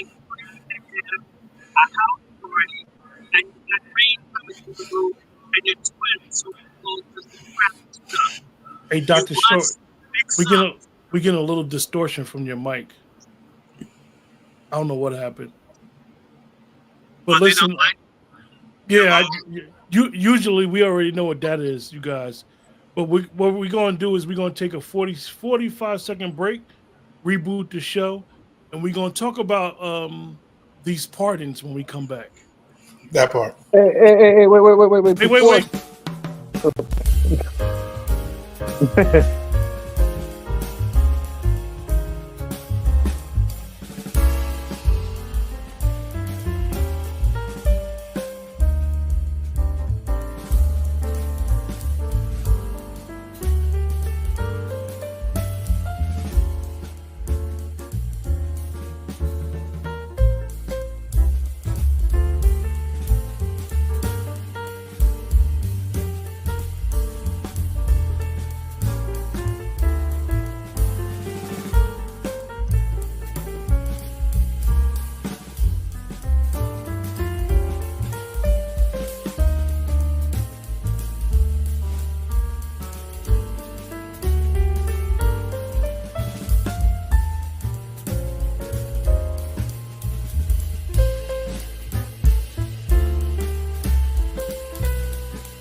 And we're back, you guys. One of the issues I know from what people had said to reset the show is get some distortion from somewhere. Hey, Negro, unmute your mic. Mute your mic real quick. can you hear me? Yeah, mute your mic. Yeah, but one of the things that we want to discuss, Chef C, unmute your mic real quick, is we want to discuss some of these pardons. Some of these pardons. I know a lot of people may have been proud that President Biden pardoned Marcus Mosiah Garvey. For those that don't know, what these type of pardons mean. Definitely when someone is dead. President Trump last presidency, he pardoned Jack Johnson, and one of the cases from the Jack Johnson cases, they charged Jack Johnson with what we call the Mann Act, basically taking somebody across state lines. Back then, you couldn't marry a white woman, so he had took a white woman across state lines. So he literally had the Mann Act was made because of Jack Johnson. But here's a list of the pardons that Biden did in the 25th hour. Chef C, thanks Chef C for sending this to us. He pardoned his family, and these are some of the notables in his family: James Biden, Sarah Jones Biden, Valerie Biden Owens, John T. Owens, Francis Biden, as well as the infamous Dr. Fauci, as well as others, and the general, as well as those who were on the January 6th committee. And one of the things with Trump's attorney general, they asked her, would she go after them once the inauguration was done? She said no. she wouldn't go after them, but she would use the justice system to go after anybody that did anything illegal. So I guess the Biden administration interpreted that as they were going to go after these people, and and Biden actually pardoned them for any crimes, whether they committed a crime or not. And one thing about pardons, nobody gets a pardon for not committing a crime. I wouldn't want a pardon for something I didn't do. If I didn't do nothing, I ain't got nothing to worry about, whether it was malicious or not. What's your thoughts, Brother Juan? It's a miscarriage of justice. A great miscarriage of justice. When you talking about these preemptive pardons, think about when the military decides to do a preemptive strike. You don't even see it coming. We strike them before they strike us. He has pardoned people before they get their day in court. Man, when I think about what he did, the first thing that comes to my mind is we got to play this game different. The rules. So watch this. You play within the rules, but you do your own thing. Because these folks are getting pardons before an investigation. They can be held liable for what they've done. So the DOJ can do their inquiry, their searches and investigations, and find the dirt on these folks. And guess what? You can't touch them. You can't touch them. Unless it's international court. And that's a stretch. A big stretch. Especially when we're pushing America first. Okay. I mean, the first thing I thought was, man, you talking about weaponized? Black America, there's two different sets of rules going on here. Okay? Let's keep it 100. And I did law enforcement for almost 3 decades. This was disgusting, man. Disgusting. I mean, he got his whole family pardoned.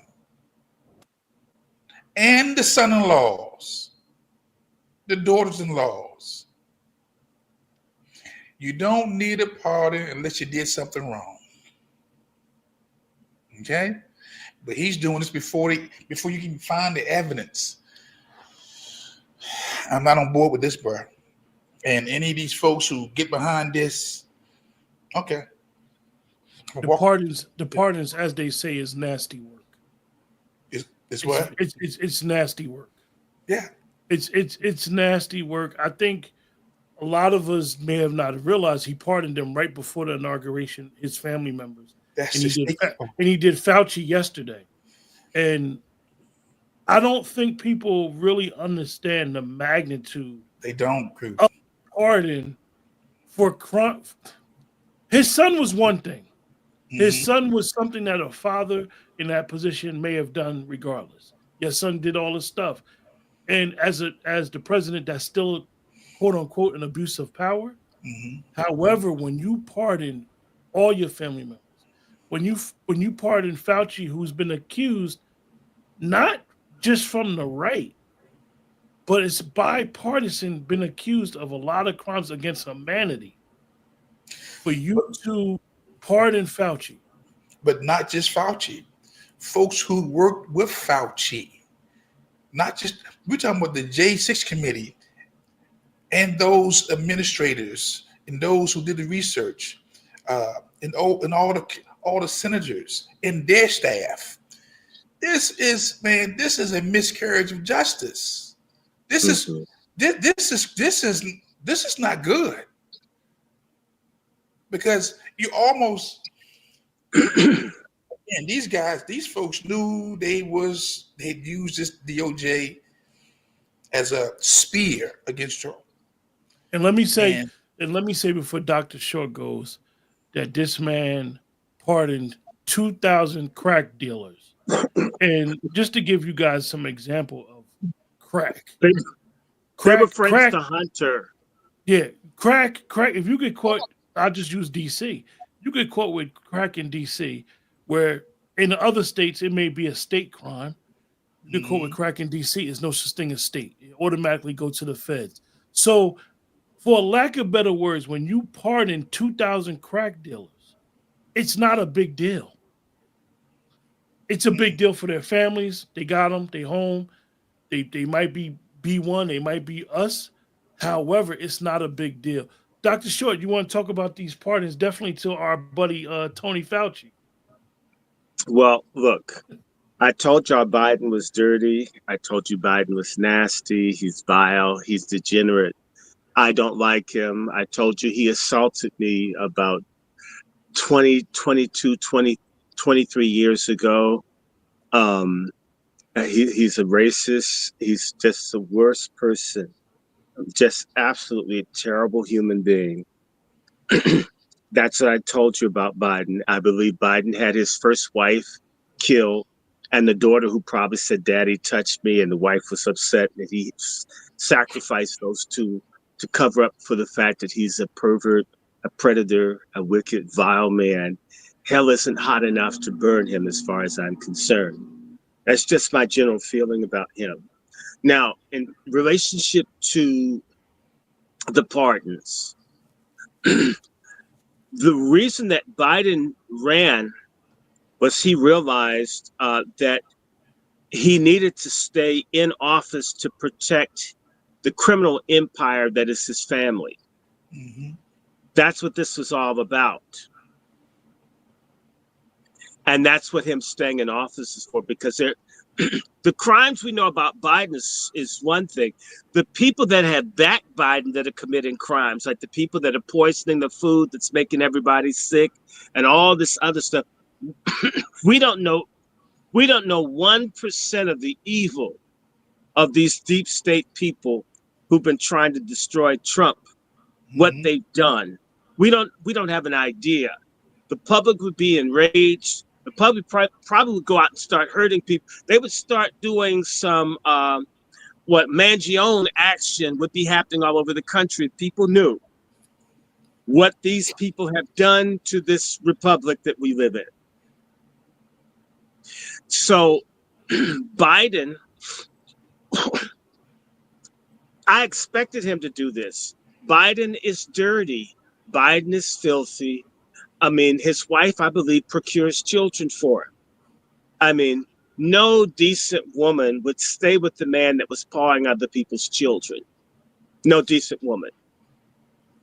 And no decent woman paws another woman's husband in public, especially on national television. So, she's needy. I imagine she probably has a sex instrument closet that you could walk into. I mean, especially with Joe falling asleep all the time, and she's probably tired of watching Howdy Doody for him to get it up. So it's real simple, or Romper Room. He probably likes that better. The name works better. These people are evil. They've destroyed tens of millions of lives. They've defrauded the public. They've cheated. They've hurt everybody. And they have ruined the health of hundreds of millions of people. And they got paid off of it.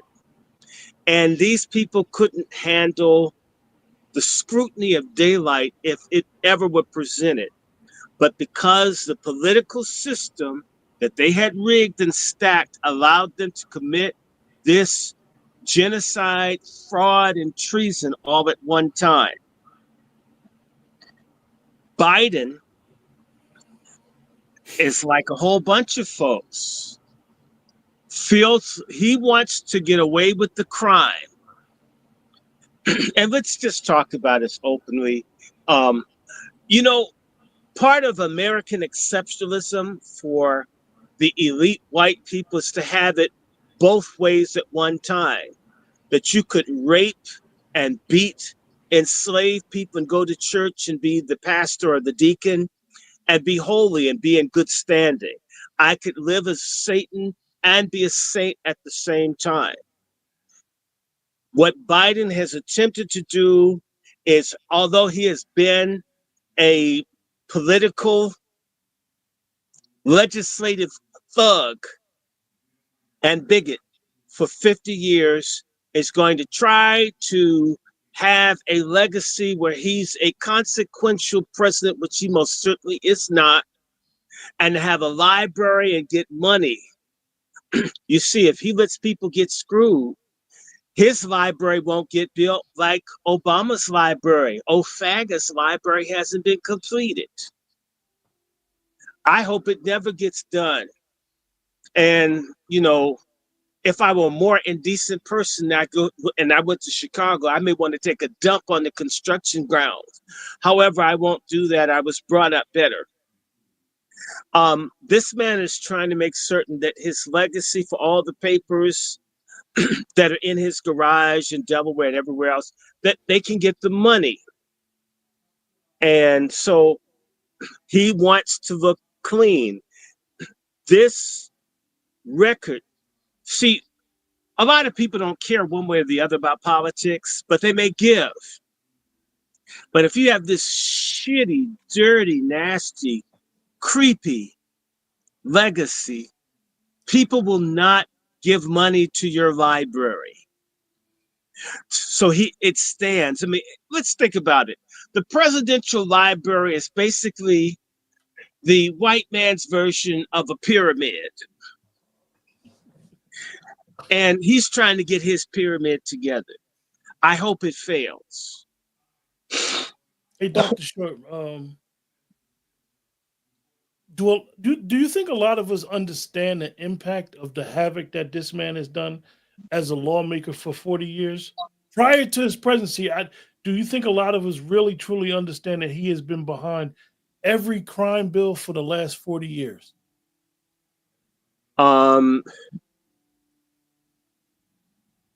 believe that the truth will start to come out tomorrow. We only have a few more hours of today. It's 9:20 here. Tomorrow, I believe that there's going to be new news, different kinds of news. I believe that the Smith-Mundt Act, where Obama allowed the CIA and others to lie to the American public, that act will be struck down.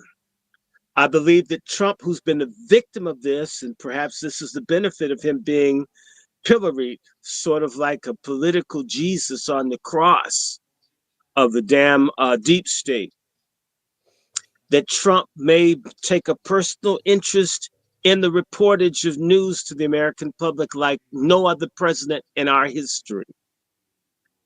And I think if you start telling the public what it is, when he says he's going to let people know who killed Martin Luther King and the Kennedys, he's opening up the gates of hell on the Bushes who were involved.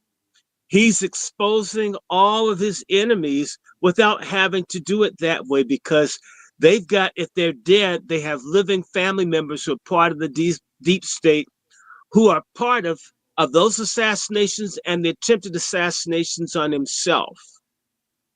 Trust me, the conspiracy people hounds are going crazy. And if anything, maybe there's a weather machine to make the weather so cold and everything, so things are miserable. But eventually, it's going to have to warm up. By the time it gets warm outside and people can go out and go to a library and do this or that, things are going to be popping about truth in America. Dope being dumped in our neighborhoods. Feminism being a CIA conspiracy against the family. All this stuff about abortion and drugs, it's coming. And nobody's saying the name, but Robert Kennedy Jr., if they don't kill his ass, he's got a whole lot of axes to grind. The nephew dead, his father dead, his uncle dead. There are a lot of people who are going to be coming out, exposing what's happened. Our country got hijacked by evil, sinister people when they murdered Robert Kennedy, when they murdered him, when they killed his brother, when they killed Dr. King, when they killed Malcolm X, when they killed Medgar Evers, when they killed Fred Hampton, when they killed lots of people have been murdered for this deep state. People are got the ghosts do to talk. Skeletons are going to be coming out of closets like you ain't never seen. Why do you think they worked so hard? And I need to remind everybody that Kash Patel wants to be head of the FBI. Kash Patel wants to release all the information on Weinstein. Kash Patel will have the authority to release the information on Hunter Biden. The Bidens may end up experiencing what they put Trump through, and it won't be Trump's fault. It won't be orchestrated. It will just be a process of releasing information. If you've released the Kennedy and the King, why hold up on Weiner's laptop too? All these predators raping and molesting kids. A lot of people's asses are going to be committing suicide, leaving the gas on, or in their car, getting carbon monoxide. We're going to see a lot of people kill themselves. And, thank God, a lot of people need to die for what they've done to this country. All these people that let this fentanyl come in here, we're talking about hundreds and hundreds of thousands of people that they don't report that die every year from the pharmaceutical companies where people die from opioids, not just fentanyl. People are being slaughtered in this country. People's age, the lifespan has been shortening for all kinds of people. And these people have gotten rich off of it. Doctors and other people who have gotten away. So it's just time. And who cares? To me, that's the least you can do is take yourself out. If you've destroyed all these people, you won't come clean. Please jump off a building. Can I have video rights? Hey, Brother Coke Sharpton, do you have any thoughts on the pardons and the declassification of all these files? If you're there. I would say that for the declassifications and pardons, that it's par for the course. I'd actually like to yield my time to ask the panel a question because, to be clear, I don't give a shit about any of these bastards at all. But I'm not naive enough to know that these actions don't affect me to put me on a perpetual hamster wheel of fuckery when it comes to political leaders, for lack of a better term. I'm using air quotes when it comes to that. What I need to know from the panel is, how do I deal with your left-leaning shills, the ones that haven't got the memo that the Democratic Party is down bad, if not done, for at least a decade or two. And my example of why they're done, the Democratic Party is in the same situation it was after Robert Kennedy Sr. got murdered by Sirhan Sirhan. And then they had to do that quick kangaroo Democratic convention and nominating a new person when Lyndon Baines Johnson stepped down. The Democratic Party was down bad so much that went all the way through the Reagan administration. But it probably took Reagan for them to realize that they had been down since LBJ. So my question to y'all is, how do I deal with these left-leaning shills who haven't got the memo that you're done? Because what they're going to say, and I know it, well, Donald Trump got pardoned It's only right. I don't care. I think it's fine because I started getting that information when who was it? When Hunter Biden got off or something like that. About a couple of months ago, folk were saying, "Well, if Donald Trump could get off, I like this because this is a lawless country now. We voted a lawless man into office, so there's no laws. I got family members that's talking like that. There's no laws, so the Democrats can do whatever they want to." And I'm like, see, this is how we get on this goofy ass merry-go-round. This is how we get on the goofy hamster wheel. So my question to y'all is, because I know it's going to be coming, how do I deal with these left-leaning folk that say it's okay that Biden did this? I mean, look at what Trump did. That's the hamster wheel. I can't take that. I'm off the hamster wheel. I want to blow the hamster wheel up. I want to put an M80 under that bitch and blow the seesaw to smithereens. I'm tired of the mess. But I know I'm gonna have people that say, well, Trump did it, so we can do it. This is that hamster wheel. I need to get off it, y'all, and I need to get people around me off it. Y'all, folk can stay on the hamster wheel. I just need myself and people around me to get the hell off this damn thing. So what do I say to these folk that say it's okay? I mean, Trump pardoned Steve Bannon. Why can't Biden pardon the whole world? Juan J. Johnson, answer this question. SYSB. Save yourself, black man. Save yourself. Let me tell you something. I was done, and I continue to be done with our people since the pandemic. I ain't forgot. These same ones who was shutting us down during the pandemic, calling me a killer, hater, you're destroying families by not taking the shot, are the same ones that still voted 80 to 90% against their own interests. Man, save yourself from this backwards generation. I'm not fussing with these folks because I know I'm talking to some crazy folks. They're crazy. They're out of order. You know, so no, I won't engage them because I already know they're crazy.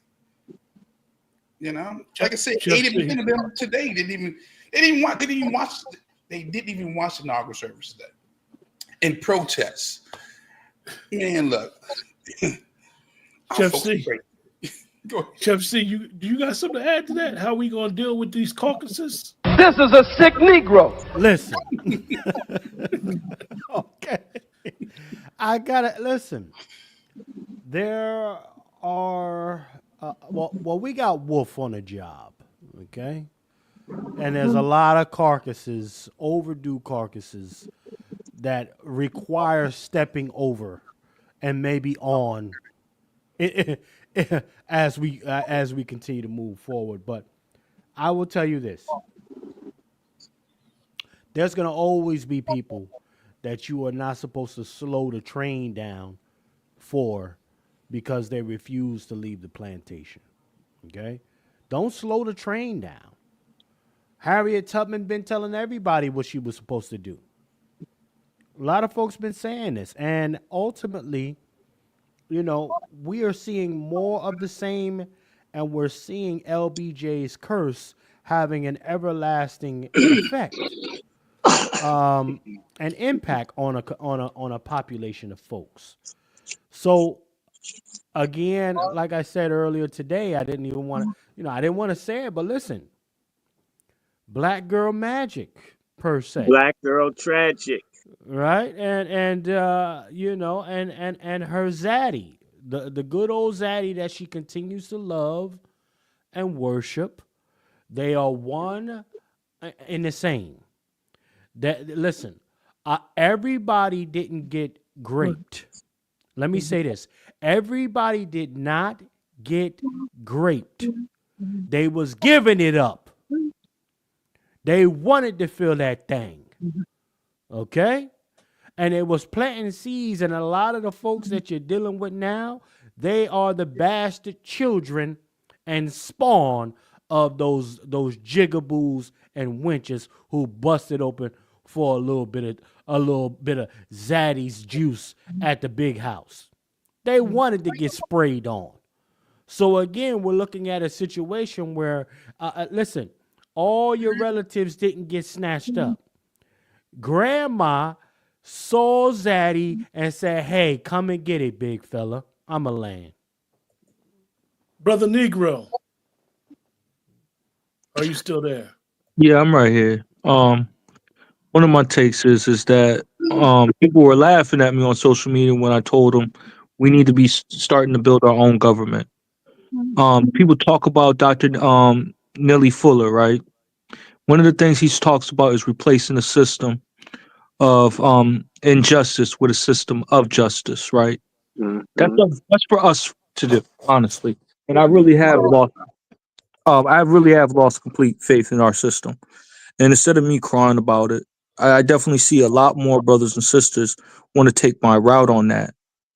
Actually building our own system, protecting our own land, and just hunker down.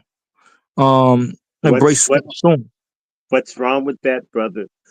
No, The it's American not. Jewish Congress, American Greek Congress, the people who are more secure than we are do this. It is insane that the only time that there's been efforts to have some sort of governing body, one spearheaded by communists, the Negro Sanhedrin that didn't last a year. We've been hijacked as a group of people by enemies, and these enemies are black. Coons are my enemies. The Boule is my enemy. Another group of people, another ethnic group of people, they're not supposed to be my friends, although I may have individual friends that may be Ukrainian or Belarusian, but this idea, and this is what and the people who give these universal ideas on friendship, these people are Masonic, globalists, the Divine Nine, all these people push this universal brotherhood, who don't even practice it within our own ethnic group as a means to excuse themselves not to create something exclusively for us because they don't want to do anything for us. They want to get with what other people have. And we make the mistake of saying, you look like me, you talk like me, you're around me, we're on the same page. From here on out, people need to look for ideological purity, similarities, and continuities. And if you and I don't line up, I don't have time for you. I had a guy I was willing to help, and this guy lied on me that I demanded tens of thousands of dollars to help them. Can you believe that, Chef C? Can you believe that, Brother Juan? Can you believe that, Brother Quentin? That someone, they asked me to help them do something. And I says, well, I need tens of thousands of dollars, Jesse Jackson level, before I can help you. Do you think I said that to someone? Do you? Does it sound like anything you've ever heard me say, any of you, if you called and asked me for something? Negro, does it sound like I said, well, I need like $100,000? If you No, ask me. not even a million Okay. years. So this person told a whole bunch of people this lie of what I did to them. And that's okay. But they have a friend. And the real thing, let's just get to it. The niggas are more in that stupid stuff where you wear the circus monkey shit. I'm not, no. I'm not going to do it. Okay. And I told the guy, look, the problem wasn't you. The problem was me. I'm a Christian and you're in some cultic thing that has nothing to do with my Bible. I had no business working with you in the first place because we don't line up ideologically, ethically, or morally. And I lowered my standards and dealt with you, and you guys shit on me, which is what you would do when your standards are lower. I'm not mad at you. I forgive you for screwing me. but I'm going to be true to my ideas and principles, and I'm not going to deal with you. And I feel no malice towards you, but your God and my God don't line up. So I'm not with you. This is what must be. The reason that people could make progress in our race prior to the 1980s is there used to be some sense of absolute right and wrong, God, principle, commandments, covenant. It wasn't sufficient, but there was some. Now we have none of it. And these people will tell you melanin makes you holy.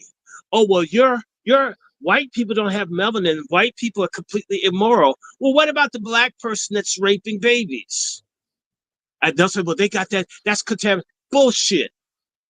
There's got to be a concept of righteousness, God, holiness that you live by that we can coalesce around. And no ideology, no Marx, no Lenin, all those people, because those are religions too. Find a religion that has worked.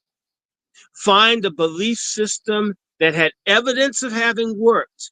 We have evidence. We don't like it because we're very stupid and disposable. We throw away jazz and blues. We throw away everything that we make. And then when someone else picks it up, we curse them for taking out the trash what we threw away.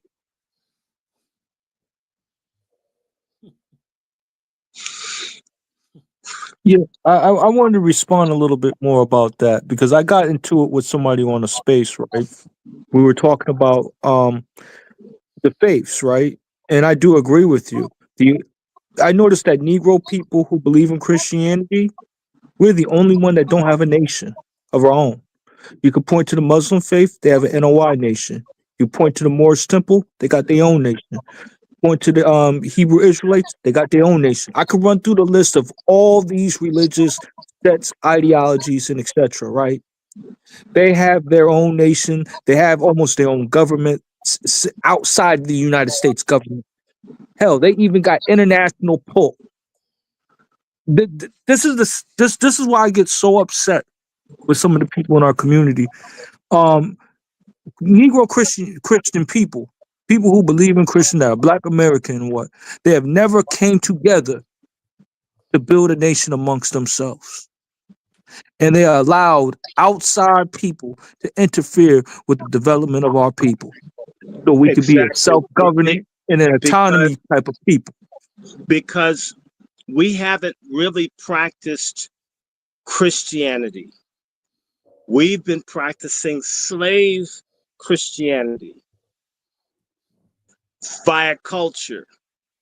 It's two different things. The book and the practice are two different things in our community, which is why you go to a white church, they're going to have a school, they're going to have a hospital, they're going to have all kinds of stuff because they are building something. In fact, the kingdom of God for them isn't just that I can shout or sing or run the aisles, snatch my wig off or break my pumps, but how are you going to eat?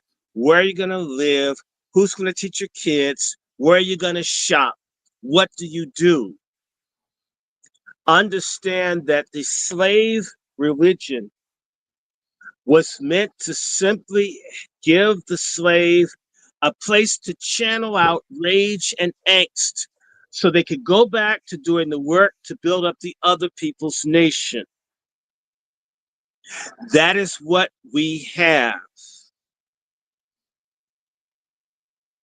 And this is why so many other people who come up as Christian that think about community and collective go to the cults, because the cults are acting like a collective community. And the church thing is basically just teaching you how to give your spare time and money to some grifter, predator nigger, right? Who wants to eat all your food, screw your wife, your kids, and probably screw you too, and wants you to have your ass registered on the pew every time he opens his church doors. And the best thing is, well, if you're lucky, if you die, they'll funeralize you there. It is a dead end instead of a point of departure or a point of advance. And so, and part of this is, sir, other people, and I'm not talking about cult groups, when they reach this point of desperation as a people, they have reform and revival movements. You had an Islamic revival movement that brought the Shah's ass down in Iran. You have movements amongst people, or ethnic revival movement among these Indians doing this Standing Rock shit. Right now, Black people are so perverse and immoral, and we've been hijacked by the Greek letter people and the Black Masons and the others who are Luciferian. And the Bible says Lucifer scatters the sheep, and our asses are scattered because we have evil, wicked, unprincipled people as leadership, and we suffer as a consequence. Righteous people know how to gather other right-minded people to get things done. So the anger that you feel is legitimate. The rage that you feel is legitimate. Your criticisms are all correct and legitimate. And the answer to that is to find other angry, righteous people that are going to build. We are not going to save everybody. There's too much damage. It's sort of like me. I've had a couple of abscesses and they had to take the tooth out. We can't save it. We cannot save the people that are already dead. We can help people who wish to live. I encourage all Black Americans, if you want an idea, start looking at documentaries about Russian partisans, French resistance. Start looking at what happens when a people get crushed and conquered or betrayed. How do they adopt? If you watch any documentary or movie, you'll find normally the people first, they find a core of people who don't want to suck ass, and they go from there.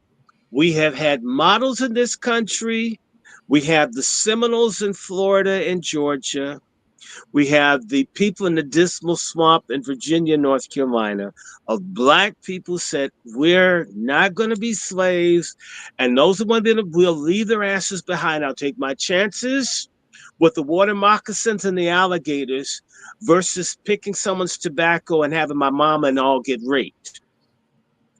But that requires, and by the way, the Bible teaches separation. The Boule, the Divine Nine, the Freemasons, the Eastern Star, the Black folks who are obsessed with assimilating, demand amalgamation, forcing themselves on white people. I mean, let white people be. If they don't want you around, leave them alone. What's wrong with what you have? Where is Nigger Town?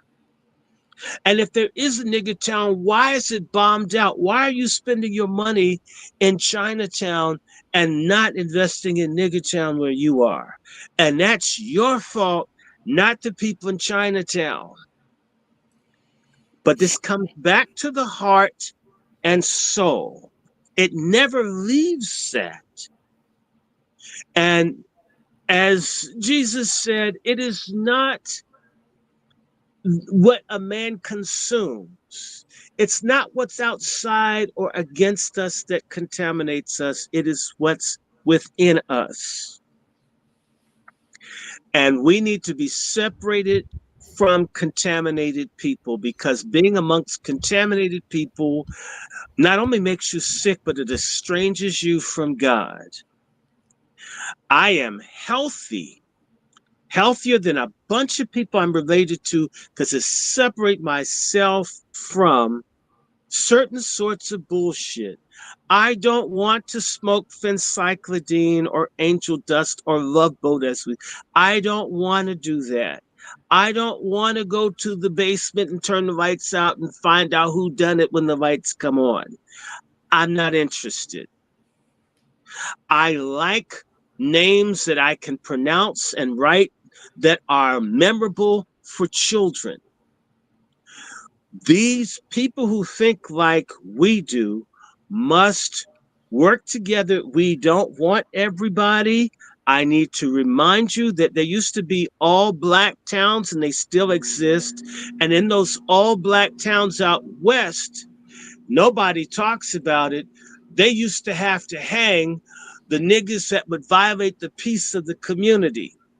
The reason that those communities were viable is because they would string you up.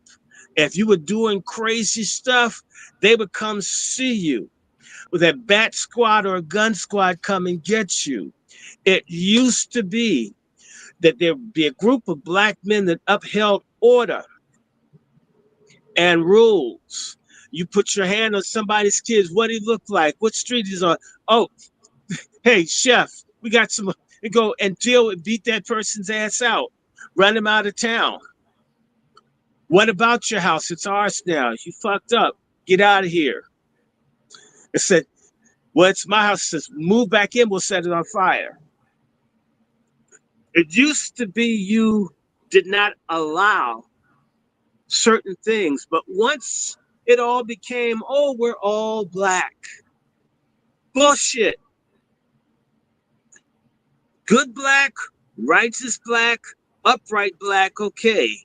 A vile, no good, filthy, drug pushing, pedophiling. I don't want that shit around me. If a policeman had their knee on the neck of a black predator, I mean, glory be to the Father. Tired of this shit. And with Dr. Short, the thing that I noticed though, when I was in that space, they were upset at me because I told them that I'm not in the business of rocking with other people that's outside my faith group, and they were trying to demonize me over that. Oh, no, And they weren't trying to demonize you. They were demons. yeah, but the craziest thing And so, is, no, hold on. Let me tell you something, because we yeah, don't do it no more. And you're too young to remember, but Juan and I remember. Juan knows there used to be a point not too long ago in the black community that there were two types of black people. There were black people that were saved and black people that were sinners. And if you were a wicked ass black person, we told you as much. We don't want your sinning ass around us. And it wasn't, you're black, I'm black, so if you want to rape my child, you're okay because we're the same. Fuck that. You're going to hell. I don't even want to be around your wicked ass. And so you separated yourself from the sinful people. They were rejected. When you saw the original movie, The Color Purple, you had the people in the church and you had the sorry ass niggas down in the juke joint. And in reality, there's a separation in our community between those people that want to do what is right and those people that want to go to hell and self-destruct, drink, whore, and they're basically black white supremacists. We have to stop unifying around color and unify around, as Dr. King said, the content of our character. The people with the godly character, righteous continent, that's who I want to be around. I don't want to be around sorry ass people. I'm sorry. And I don't hate my fucked up family members. I'm not mad at them, but I can't be with you.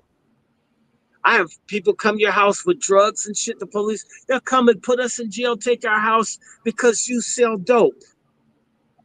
Never use dope never want to. Why do I have to go to jail for your ass? Hey, man, you want to ride and had a stolen car and get your ass put in jail the rest of your life? You have to separate from them, and you need to tell people, if you're a Christian, you're a sinner. You guys are wicked. It's time for people to start telling people you're dirty and we're in the mud. And no, like the Bible, the song they sing, it's nobody's fault but mine. Those are songs from people as slaves. The slaves are saying it's nobody's fault but mine if I don't get right. That's a person getting whipped and exploited, still saying, I have character, I have a responsibility to either be right with God or wrong with God. It says it's nobody's fault. He didn't even say it's master's fault. It's nobody's fault but mine. If I should die tonight, my soul be lost. It's nobody's fault but mine. If you're a stupid, black, drug addicted, whorish type person, you're out here, it's nobody's fault but yours if you choose to do this. Especially, there's enough anti-drug information, people trying to be different from that. And I can just say to you, we all know this. We've been around people. If you show up, Brother Juan, anybody, and you're an upright person, they run in your presence. They don't want to be around upright people. Why are we running after the people that are suicidal and hellbound? Let them go. Damn. Brother Juan J. Johnson. And Dr. Short is cooking tonight, man. Look, to my brother Negro, I understand his sentiment. And as much as I want to see us come together, man, our women don't even listen to us. Let me say that again. As much as I want to come together as a people, our women don't even listen to us. So how are you going to have a government when we can't even practice Genesis 18:17 when God told Abraham, should I hide from Abraham the thing I want to do for him, seeing that he should become a great and mighty nation and all the nations of the earth shall be blessed in him? For I know him that he will command his children. I've been telling you before, and I'm going to say this again. We always lead with protect and provide. I'm not doing that no more. I lead with instructions. You can't get my instructions, you can't get my protection. You can't get my instructions, you can't get my provisions. Okay? So we ain't building nothing until we get on the same page. That's right. And as Dr. Short said, look, right, when we came up, either you were saved or you was a sinner. Okay? We all knew who the saved folks was. I was a walking Bible, holiness, apostolic, Pentecostal. You're going to hell. Okay? Yeah, you're going to tell people lost. You're going to hell. Yes, you tell people. and message is lost. Chef C, you have any thoughts? Okay. So I mean, look, I have a few thoughts before Chef C drop his spill. One of the things is that Negro, and you'll acquire this the older you get. And I'm speaking of somebody whose maturation has literally changed within the last 7 or 8 years. I'm not worried about nobody else. I'm being straight up, family or foe. What I'm trying to be and the path that I'm trying to walk, you're going to meet people who are on that same path. Whether I knew them 20 years, 10 years, tomorrow, next week, people that are walking in the right path, the right direction, they're trying to really, really, honestly get true liberation for Black people in this country, they're going to align themselves with each other. Not the coons, not the grifters. The ones who are really trying to get liberation for our people are going to align themselves together, no matter where they come from. So a person you may disagree with today who don't see it through the same lens that you have may be your ally tomorrow if they see it different. So speaking as your brother, focus on you, focus on the path you're walking, and people gonna come in and out your life, man. Y'all know how it goes. We share so much information behind the scenes Yeah. that I'll be at work sometime. I get the group text. I'll be like, man, I didn't know this was going on. And that's enough for me from where I'm at to apply on how I'd have to move. And that's how I look at it. Y'all my green book. Y'all my information. When y'all tell me how to move where I'm at. Let me say this. Let me say this.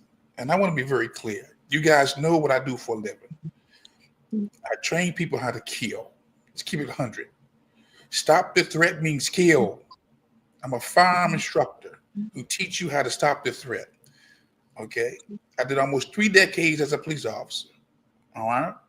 And I'm telling you right now, I've trained probably more females than guys. Say this again. I've probably trained more women than males. And the males are the ones who are supposed to be their protectors and providers. Okay? And giving the instructions. Okay? And I can't put behind me what I've seen in these streets. I know the carnage that's going on in our neighborhoods. These are single sisters raising out of control children. Okay? And they grow up moist. Very moist. And disobedient. In our community, we'll take somebody stepping on our sneakers or our Timbs or looking at us funny as a sign of disrespect. Right. When the disrespect comes from the lack of self-accountability. And I want to paraphrase this because most people don't hear me talk like this. We as black men need to grow a set of balls. That part. Mm-hmm. And stop pushing accountability and responsibility off on the next person.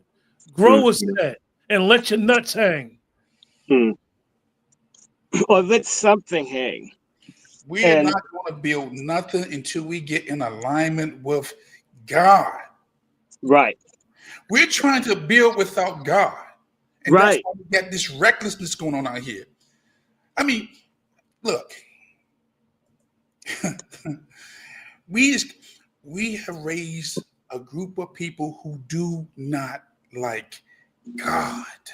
100. Okay? And they hide it behind quoting a scripture. But they don't like God. Let's keep it 100. Let's keep it 100. But we're trying to build outside of God. It ain't gonna happen. And again, if you don't subscribe to the God, man, woman, child, we don't even have a conversation. What's it talk about? My white Jesus endorses those messages. I'm just saying, man, look. When I saw that $1 trillion, when I saw $1 trillion today at that inaugural, $1 trillion. I saw Google CEO. This is the first Trump. Stupid. Hey, listen, Juan. Yes, sir. Are you sure you only saw $1 trillion? Because Elon Musk is just one rabbit hop away from $1 trillion. So what did you really see? So watch this. But I didn't see us there. I get challenged because I think we were there. We were the entertainment, Brother Juan. We were the damn entertainment. We were the marching band. We were the rappers, but we were not anybody of substance that was on that stage or that was in those seats. To blame for that? Who takes the L for that? Hey, Brother Juan, I'm gonna second that because I can honestly say that the 6 brothers on this panel, if you put one of them, you, Chef C, Dr. Short, Coke Sharpton, Brother Roland, Dico, if you put y'all in the room, y'all gonna know how to work that room. You're damn right. The people that have been representing, and Dr. Short been telling us over and over again, the people that have been quote unquote representing us as a collective has been taking us to the slaughterhouse. We've been the meal that they've been eating. So they could look, as Chef C always says, because they believe white ice is colder. The water is wetter. And they say Black lives don't matter. That's what they are. BDM, Black lives don't matter. That's like they're giving out free meals at Roof Chris. I'm not gonna go because I don't like the way somebody talked to me. This is what these people have told us to do. This is what that blackout did. Oh, don't. But you know what? Their people are there. Yeah. It's the same way the little nigger preachers tell you they don't like politics, and yet they meet with all the politicians. They don't want the people in their congregation to have any power or representation. They want to have those relationships for themselves. We have friends, the slave masters of our people today look like us.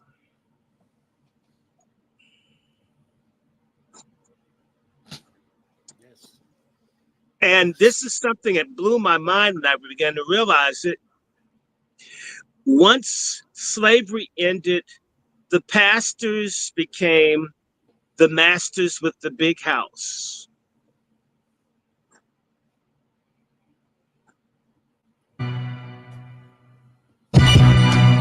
That is the problem.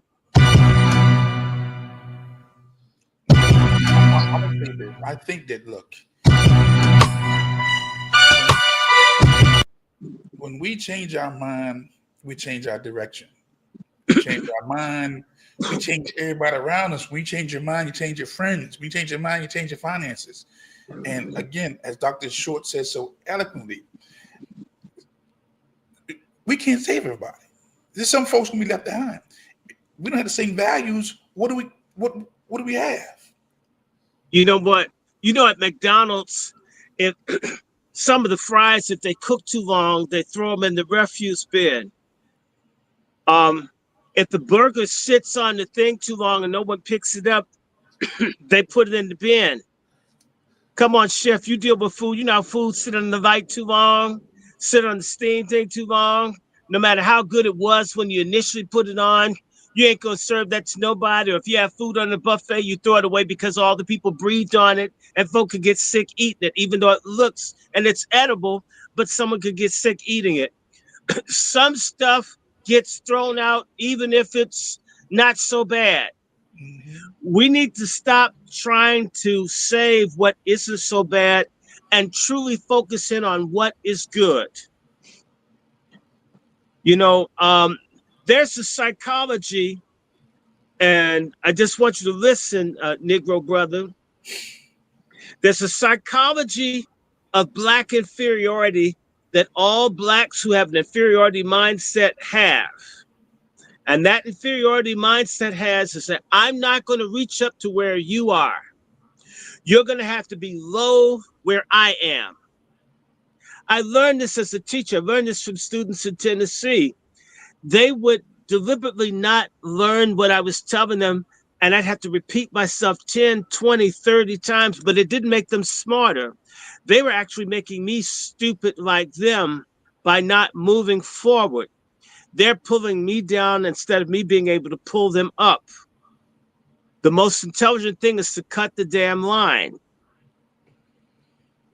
You got a fish too big or a tire or something on your line, you need to cut that shit and rebait the hook and throw something else. This idea of saving people is insane. The person that saves, or should I say the entity that saves people for me as a Christian is God, not me. I can point you, I can give you a reference, I can give you a scripture, I can give an example, I can show acts of kindness, but I can't save you. You must go to God to get that saving. And if you don't want it, you don't get it. What we've got this false idea because of past conditions of its servitude that we should do special dispensations for black folk that don't get it together. I don't buy it. Other people have been enslaved and have suffered, and they don't make all these allowances. That mindset, I mean, stop preaching to idiots. By the way, Negro, you waste mine and other people's time telling us about talking to useless people. Find one or two. To hell with the crowd. It never comes in crowds. This Chinese Communist Party started off with less than 15 people. Nothing that becomes big starts off big. Everything big starts off small. This idea of it having to be big comes from a mindset of black people that despise humble beginnings, which the Bible says do not despise the day of humble beginnings. But we do. If you only have 2 or 3 people in your fellowship, you ain't doing nothing. You need thousands. Well, these Negro preachers have these mega churches with thousands and thousands of people and don't do shit. It is not in the crowd. It is in the idea. It is in the plan. It is in the unity. It is in the execution of the plan. Okay. I turn 60 next month. It is almost fascinating to me that I'm just beginning to meet a critical mass of people at 60. I'm like, damn it. And I was trying to, brother, the Negro, I'm no different now than what I was 30, 40 years ago. Couldn't find them. It doesn't come easy. It comes hard and it comes slow. And the failure of our people is we want everything to be fast. Fast. No, it may take you 60 years, 70 years. I mean, after all, if someone's been kicking your ass for 400, if it takes you 20 years to get something done, you've made relative progress. It may take longer to establish something that is truly good. People think about James Brown. He didn't just blow up right away. He had to bust his ass for years and years and years and years and years. And he had a short window where he was really, really, really hot, say 63 or 64 to 74. He had good 10 years. And then, you know, with highs and lows, we could stretch it, but ultimately, or make it 62 to 72. You can make it 12 years, 10 years. He had a hot streak and then he didn't. But those years that he busted his ass, he built something to the point where everyone knows who he is, and he's been dead now almost 20 years. But it took him a long, long time. There are other people whose first record was a massive hit, and nobody remembers who they are. We despise long-term hard work building as a collective. We want it fast. We covet the wealth and the grandiosity of white people and despise our own place. Coveting is a sin. In fact, in order to have what white people have, you need a couple hundred years of slaves. Oh, there is a solution. Those blacks that covet what white people had then, the best they can do for slaves is to enslave us. Mm-hmm. That's the problem that we have. If you were willing to build small and expand gradually with some, you'd have something. But if you try to build it big and fast, you have to do some dirty stuff to get there. And that's what you see with crack. The big seduction with crack and stupid ass young black people was that you could have a whole lot of money and have all the cars and all these things fast. We have millions of destroyed lives because people wanted it fast. Chop wood, carry water. The act of the process. So, gentlemen, we're gonna close. We're gonna close. Yay! A very interesting broadcast, to say the least. Hopefully, ourselves and those in the chat and those who may catch it on the spin the block will get some benefit of it. And I always like to say, I'll take the method that Chef Cease always used, is allowing everybody to say what they're working on, and always try to give Brother Juan Johnson to give us that good advice looking forward. Brother Juan, you want to go first? Yeah, well, let me just drop this. I did post inside the chat that Trump did say he's going to restore back to the armed forces those who lost their jobs during the COVID. He's going to bring them back with back pay. And I think that's important because, again, a lot of us was under this threat of losing jobs, losing friends, losing families because of the whole COVID piece. So I salute him for that. Okay, I mean, a lot of good people in the armed forces lost their jobs because they didn't take the jab. So I salute for that. I'll say this. Look, we got a lot to do. This is a new day for us, man, for all of us. This is a new day. We have an opportunity to do things right, to get things right. And we need to seize that opportunity, okay? Now, I know some hurt folks out here, but don't let your hatred become hatred, you know? I know some sad folks out here. Don't let your sadness, make you so sad that that you just check out. Oh, this is a new day, okay? Go to lwftraining.com if you want some firearm services and training, some advice. Go to lwftraining.com. Like I said, you will see me on these social media streets.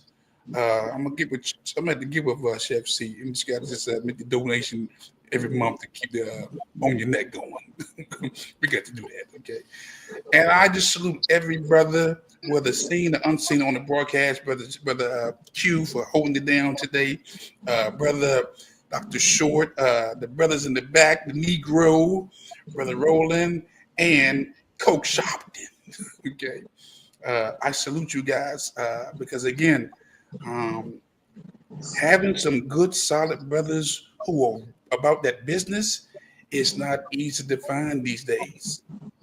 Okay, who don't have big egos? We just trying to get things done, And I shout you out. I want everybody, please, to subscribe to Let's Talk 2. Subscribe to Dr. Short's Anger Man. Just subscribe or donate to our platforms. Again, we're trying to do what we can, what we got. And again, I salute you. Thank you for tuning in. You could be somewhere else, but you're here. But as I leave this place, don't forget, I still want you to consider getting you a shotgun. I need you to consider getting you a rifle. I need you to consider getting you a revolver. And I just need you to consider getting you a semi-automatic handgun just to be on the safe side. We are not out the woods. Matter of fact, it's about to become a little more difficult. And I land my plane with that. Brother Coke Sharpton, any final words? Yes. Today is a glorious day because my evil twin brother Al Sharpton, his White House key fob no longer works. He's not invited to the cookout anymore. The butter biscuits and Kamala collard greens have spoiled. And last I checked, he's out in the cold in front of the White House with nobody around. I want everybody. Yeah, I'll land with this. The best preservation is self-preservation. Brother Negro, you you have any final thoughts, Brother Negro? Yes, sir, I do. I just want to say thank you for having this broadcast. It's good to bring back the band, of course, as always. It's very good to me, very important. Um, for those that are interested in the Negro Black Knights Heritage Club, we are recruiting. Yes, we are.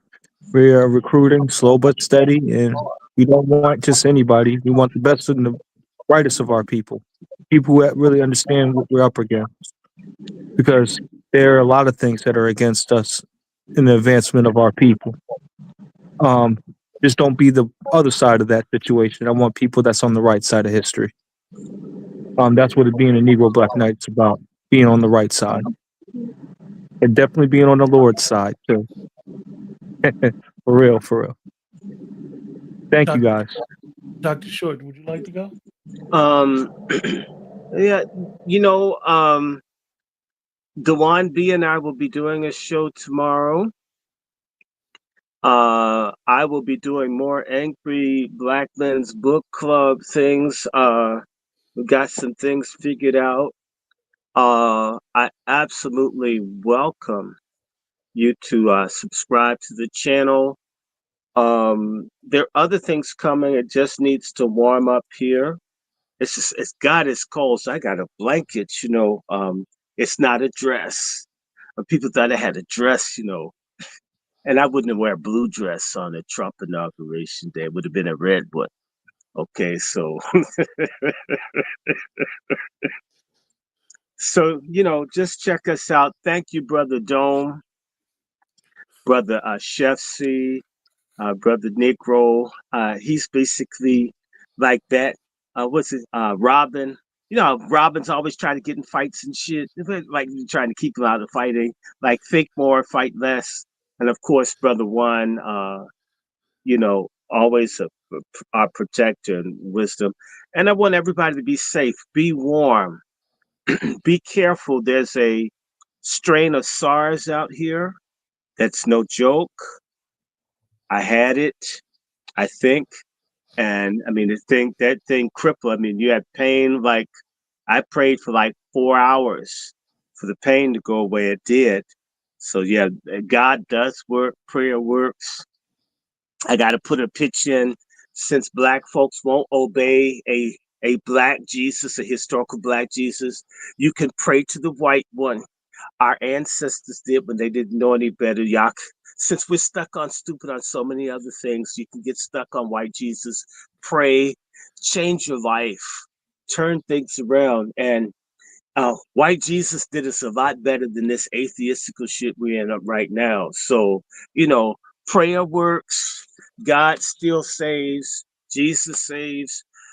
Have a good year. We got to do something. I'm having a big 60th birthday next month. That's going to be fun. But be nice to each other. Learn, read, think.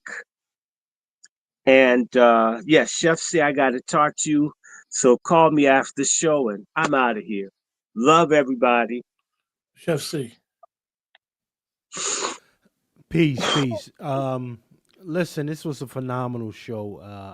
It's really good to see all the brothers back together again. To actually bring in the inauguration, I think it was phenomenal. Just a take from each of us, and some of the things we hope to see with this new administration coming in. I will say this, I want y'all to be on the lookout for everybody that's on the various platforms. I am going to be jumping off the cook up with Chef C. Okay, on their next is not going anywhere. However, I wanted to diversify the content that I put out, and I know a lot of y'all hear about me saying I'm a chef, so I like to show better than I tell folks. Okay, so you are really going to actually see a lot more of what I do in my profession, and it will actually be very beneficial for you all because you're going to be getting, live cooking demonstrations and different things that you can actually do with me, from what I have in my garden to some of the purveyors and vendors that I work with. Just a whole little insight of what's going down in the culinary world with me, and I definitely look forward to showing you that side of Chef C. So with that being said, man, y'all definitely, if you haven't subscribed to our platforms, make sure you do so. Subscribe to the various platforms so you are up to speed on what we got coming out collectively and or individually, because we're always growing on our ends as well, expanding upon what we're doing. So it is best that you keep it locked for everybody. I want to send a massive salute to all of y'all, and we will catch you on the next salute. Yeah, you guys, to close out the broadcast. Um, One of the things with being able to run a channel is it takes a lot of sacrifice.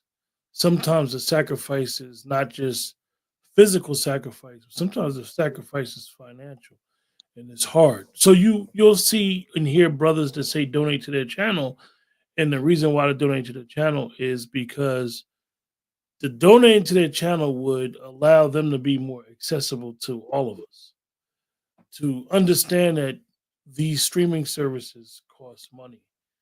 Uh, Being able to share more time with the family costs us money. So this is why we asked to donate, and it's a lot of projects that really cannot get off the ground without donations from the people. So we don't want to just be those people who come here and just we got something to spill and let's just vent. No, we want to move forward. We want to move. This is why our feet are facing forward, so you can move forward. Um, I appreciate the brothers on the broadcast. I appreciate Chef C asking me to be the head chef tonight. One of the things that we need to look forward to is being able to, like I said, look forward, be forward thinking, not look backwards. One of the great things I will say, whether you believe in the Democratic Party, Republican Party, my personal belief with this inauguration is I know I'm going to be personally left alone for the next 4 years. That's the one thing that I get out of this. I am personally going my rights are not going to be infringed upon. I don't like censorship. I hate censorship. I don't think nobody should be censored, whether I agree with them or not. So with that, like Chef C, the brother said, subscribe to brothers' channels. It's going to be a lot of content coming out. We all do stuff individually, and then we meet up collectively at the back of the barn, and we just chop it up and we eat, we cook, and we enjoy our meals. And we don't need to be out here, out here playing. Chef C, one of the things that I want to say about him and what he does as a chef is, and I could tie it to Robert F. Kennedy. Learning how to cook will make you eat better and be healthy. And it's a shame that if you looked at the last 20, 25 years in our country, our eating habits and what has happened and why we're faced with chronic illnesses, we need to really get a hold of it. We need to take control, be accountable for our bad and reckless decisions. Oh, can I do a song before we go? Go ahead, Dr. Short. More than yes. This is a gospel song. This is to celebrate Trump winning. And it goes like this. Put the wig on. Huh? Put the wig on, Ronald. Oh no, I don't want to put the wig on. Hey, can we sing along too? Is it going to be an echo? Okay. Well, the song is it goes like this. You can't hurry ice. No. You just have to wait. You have to trust Trump gives time. No matter how long it takes. Dr. Short, hold on 1 second, Dr. Short. They messing with your volume again.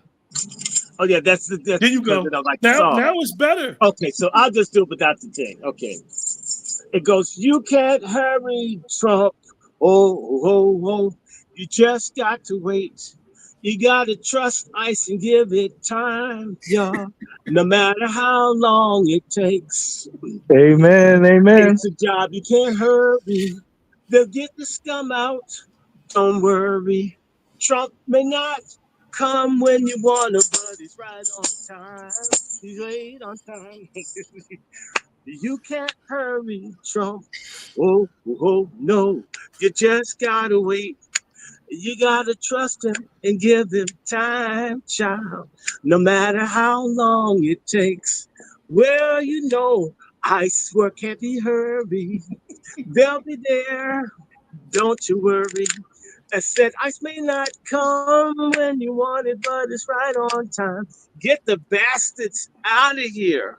This is our country, right? I'm Donald Trump, and I approve this message. Knights, squires, prepare for battle.